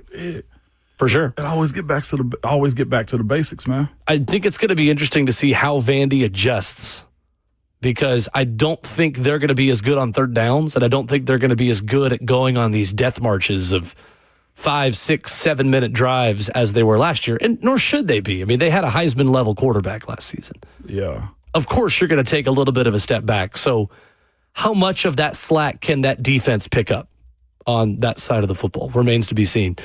The stat on South Carolina, this was a crazy one. Pick Six Previews giving me this one, which, again, if you want a good college football preview magazine, cannot recommend it highly enough. Pick Six Previews where you need to go. Last season, South Carolina was up 30-3 at halftime on Texas A&M. Third-ranked Texas A&M. Shane Beamer went into the locker room saying, "We're not surprised we beat this team by 24 points last year."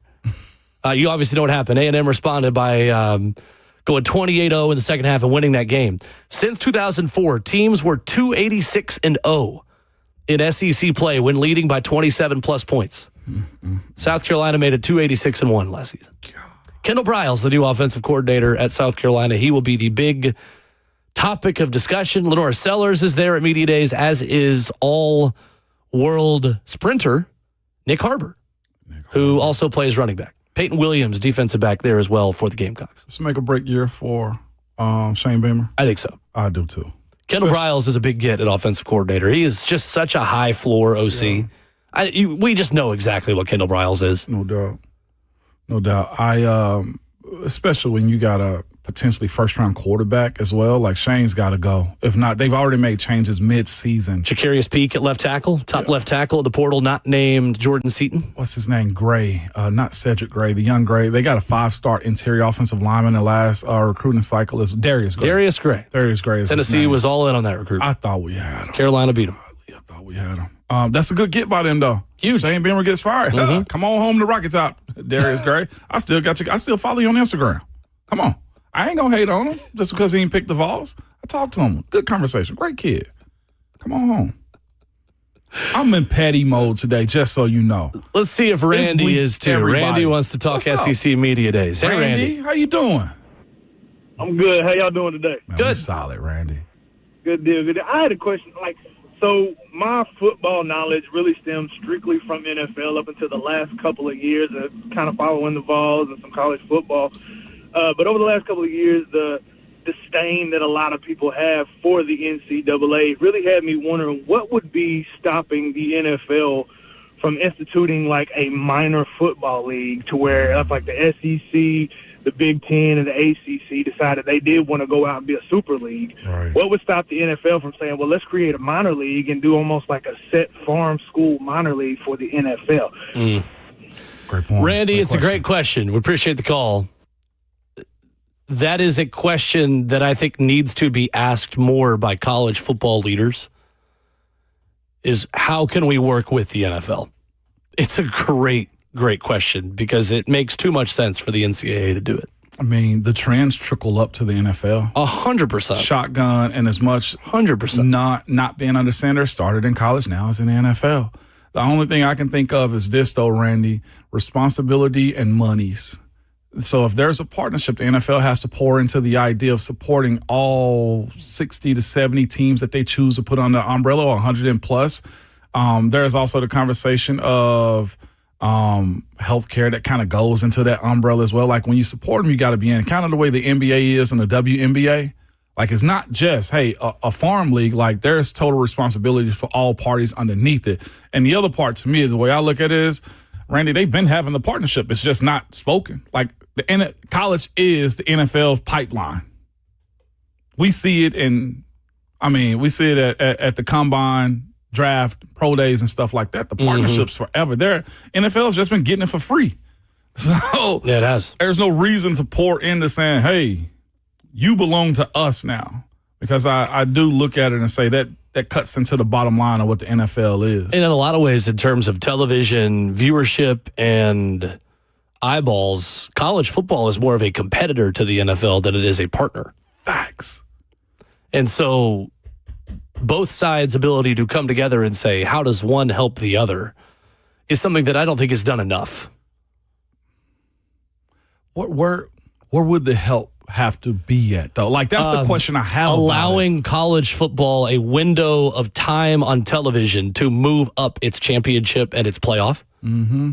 That's the thing. Like, there's no world where we need to be waiting until, I think, close to January 20th this upcoming season to play the national championship game. For sure.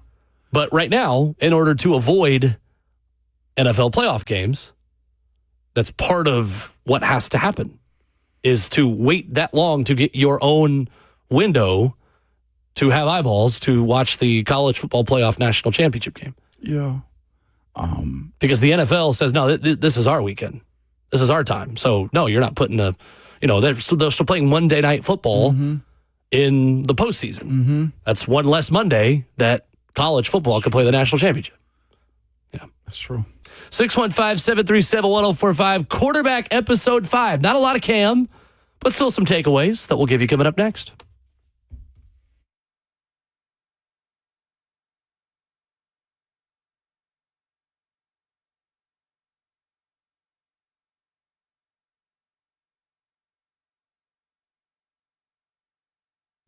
It's Ramon Foster for Hiller Plumbing, Heating, Cooling, and Electrical.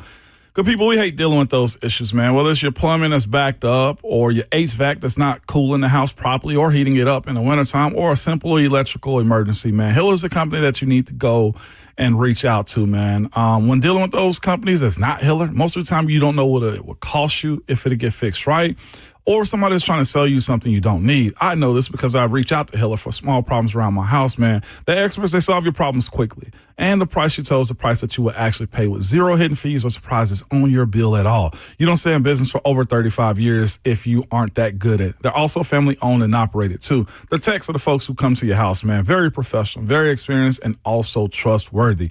And when they're on their way, you receive a photo of the tech and a link to track them in real time, so you're not sitting around wasting your time. They believe in 100% satisfaction every single time they service your house. Their motto is, and they live by it, happy you'll be or the service is free. Listen, to learn more about Hiller, the book one, simply head over to happyhiller.com.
Hour 4 on Ramon and Will talking quarterback, plural, quarterbacks within the show Quarterback on Netflix. We promised you episode by episode recaps.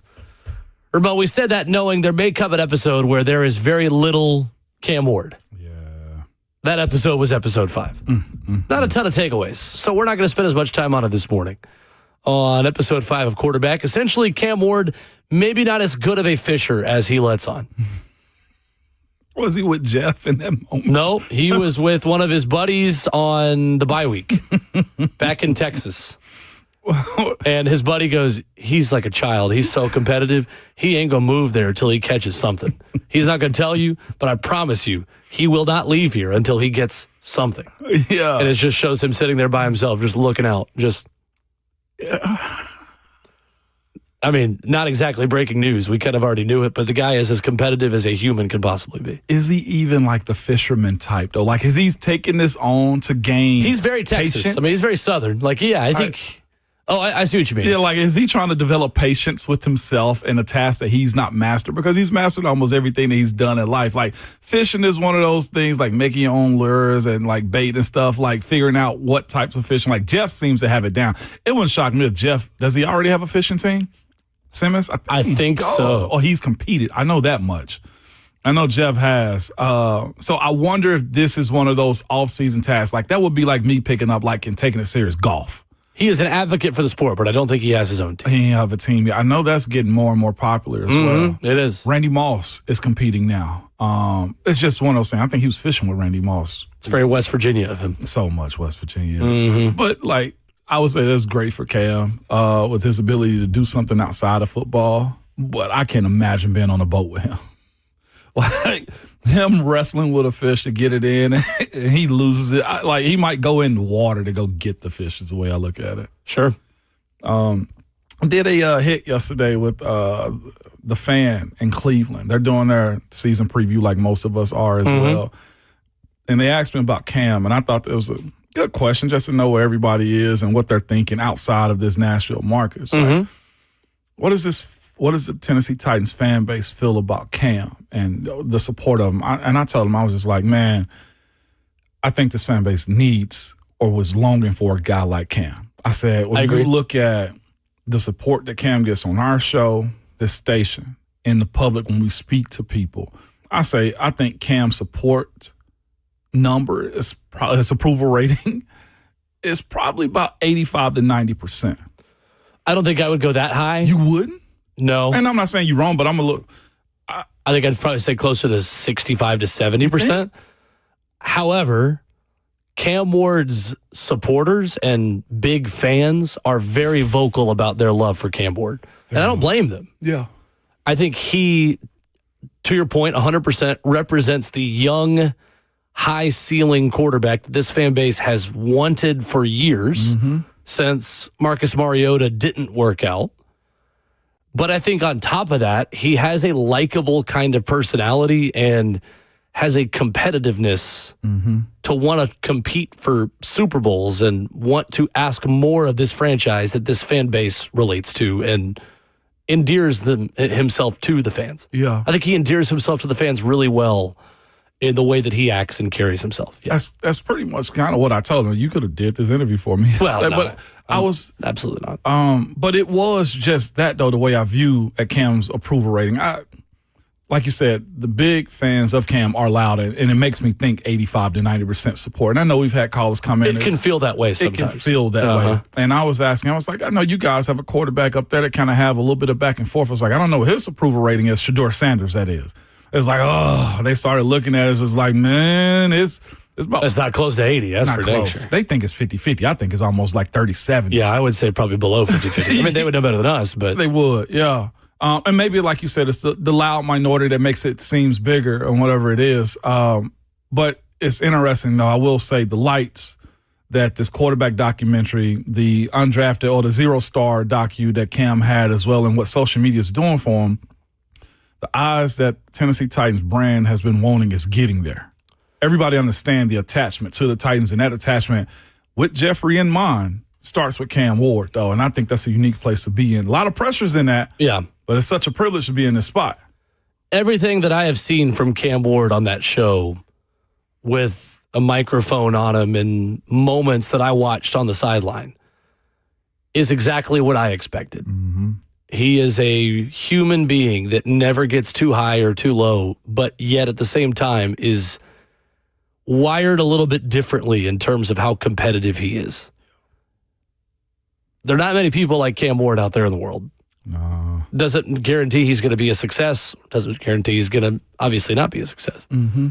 It's just the reality of the guy's wired a little bit differently from a competitive standpoint. I find him coming off very likable on this show, though. Yeah. And very normal. Relatable. Very real, relatable. Yeah. Mm-hmm. Maybe it's easy for me to relate to him because he's not that far in age from me, and him hopping on Fortnite and the words he uses and just the millennial and Gen Z kind of way that he carries himself, it's funny to me. Mm-hmm. I know Buck and Buck's on the Buck Rising show. It was Lucas and Bert talking about it yesterday.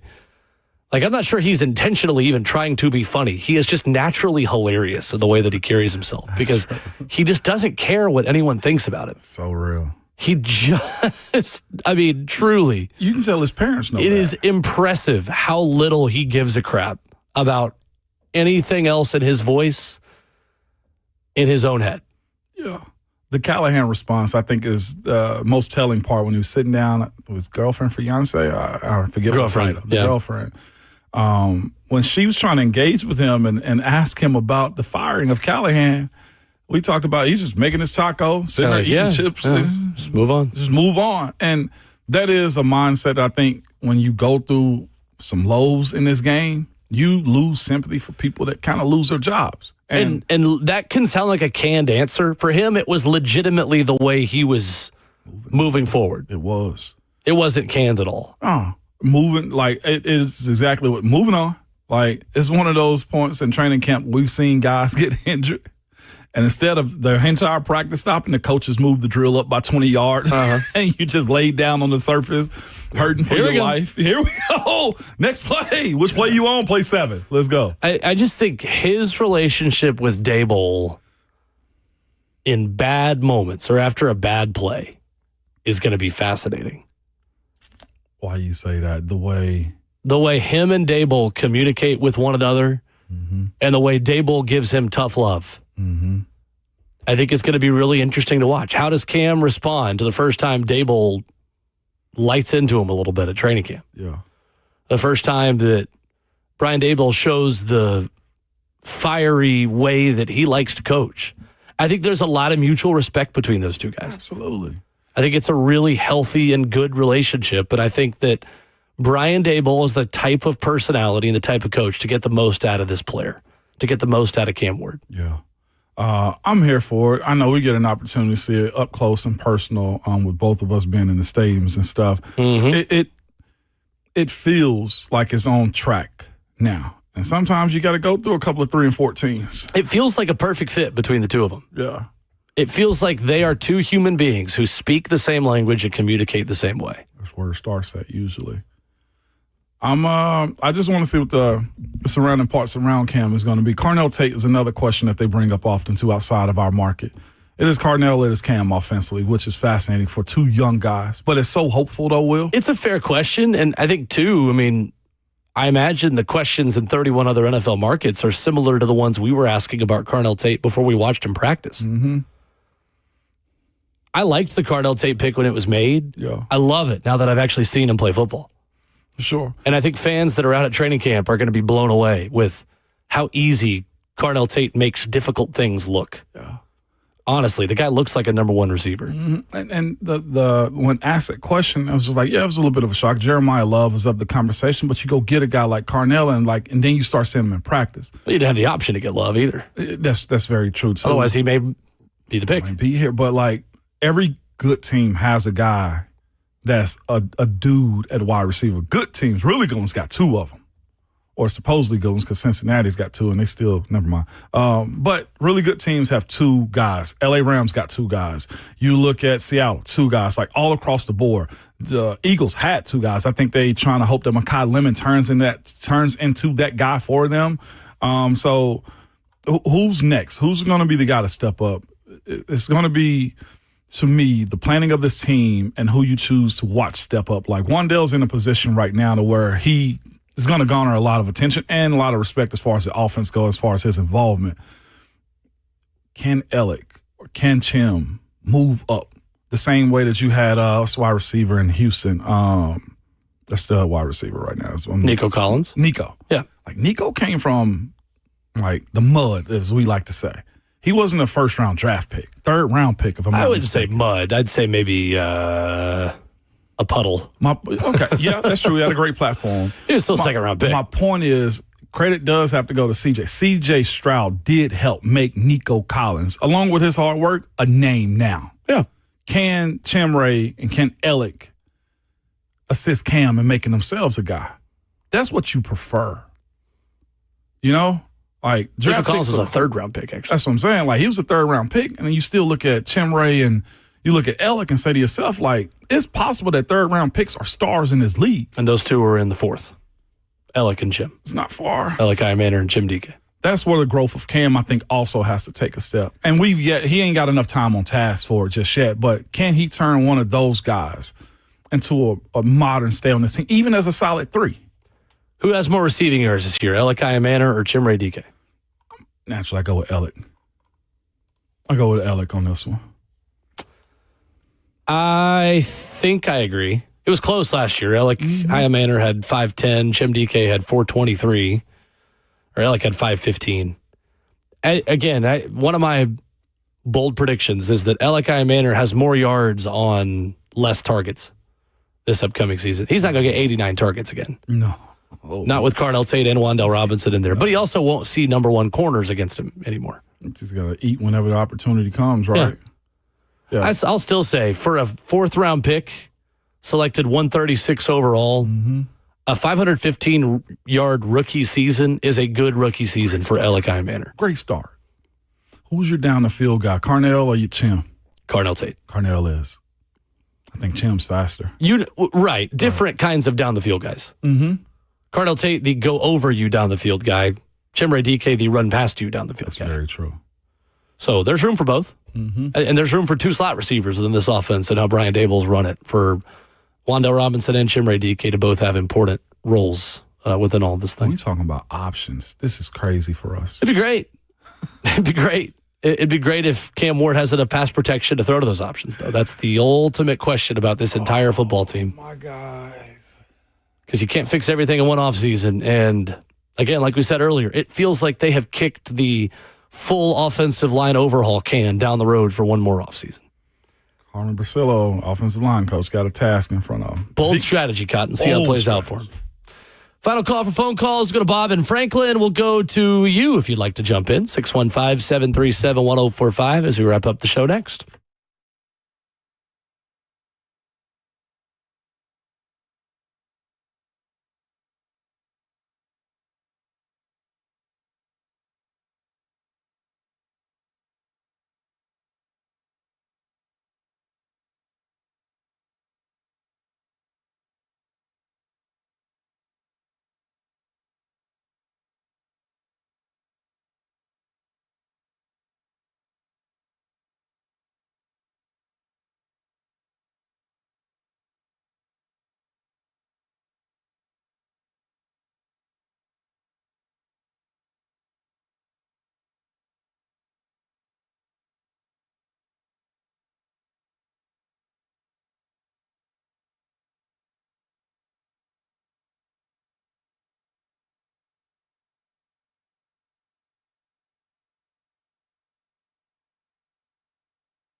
Wrapping up the show this morning on Ramon and Will. Coming up tomorrow, Trey Wallace talks college football and Rhett Bryan talks Titans. And we will get you ready for day 3 of SEC Media Days, the halfway point today. Georgia, Auburn, Vanderbilt, South Carolina. Of course, 3HL crushed it yesterday, so stay locked in with them from Tampa today, of course, as well. Can I do a 3HL bit real quick? You may. I got a shout out or request. Hit me.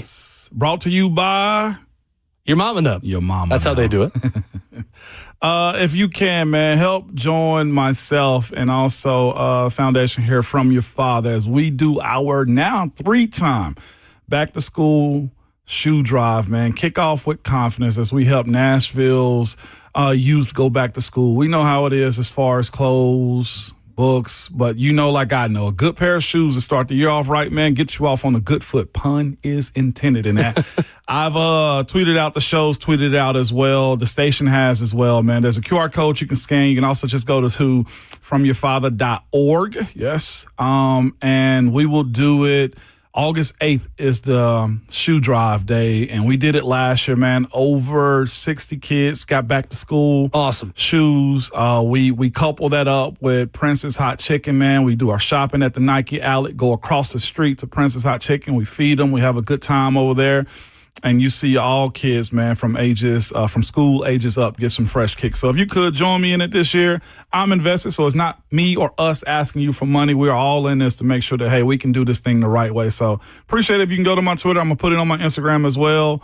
And, man, yeah, help myself and the station and From Your Father to get kids some nice pair of shoes, man, to go back to school with. I love it. Great stuff. We'll continue to promote that as we get closer to the time, but that is online where people can help. Is that is the way for people to get involved here? That is the way for people to get involved. Fromyourfather.org. Okay. Yep. Mm-hmm. I love it. Scan the QR code on the poster that we put up there, man. This will be 3 years running right now, man. We all giving back. Yep, absolutely. I love it. Good stuff. Mm-hmm. Good stuff. Let's go to Bob in Franklin. Final call of the morning here today. What's up, Bob? Morning, Bob.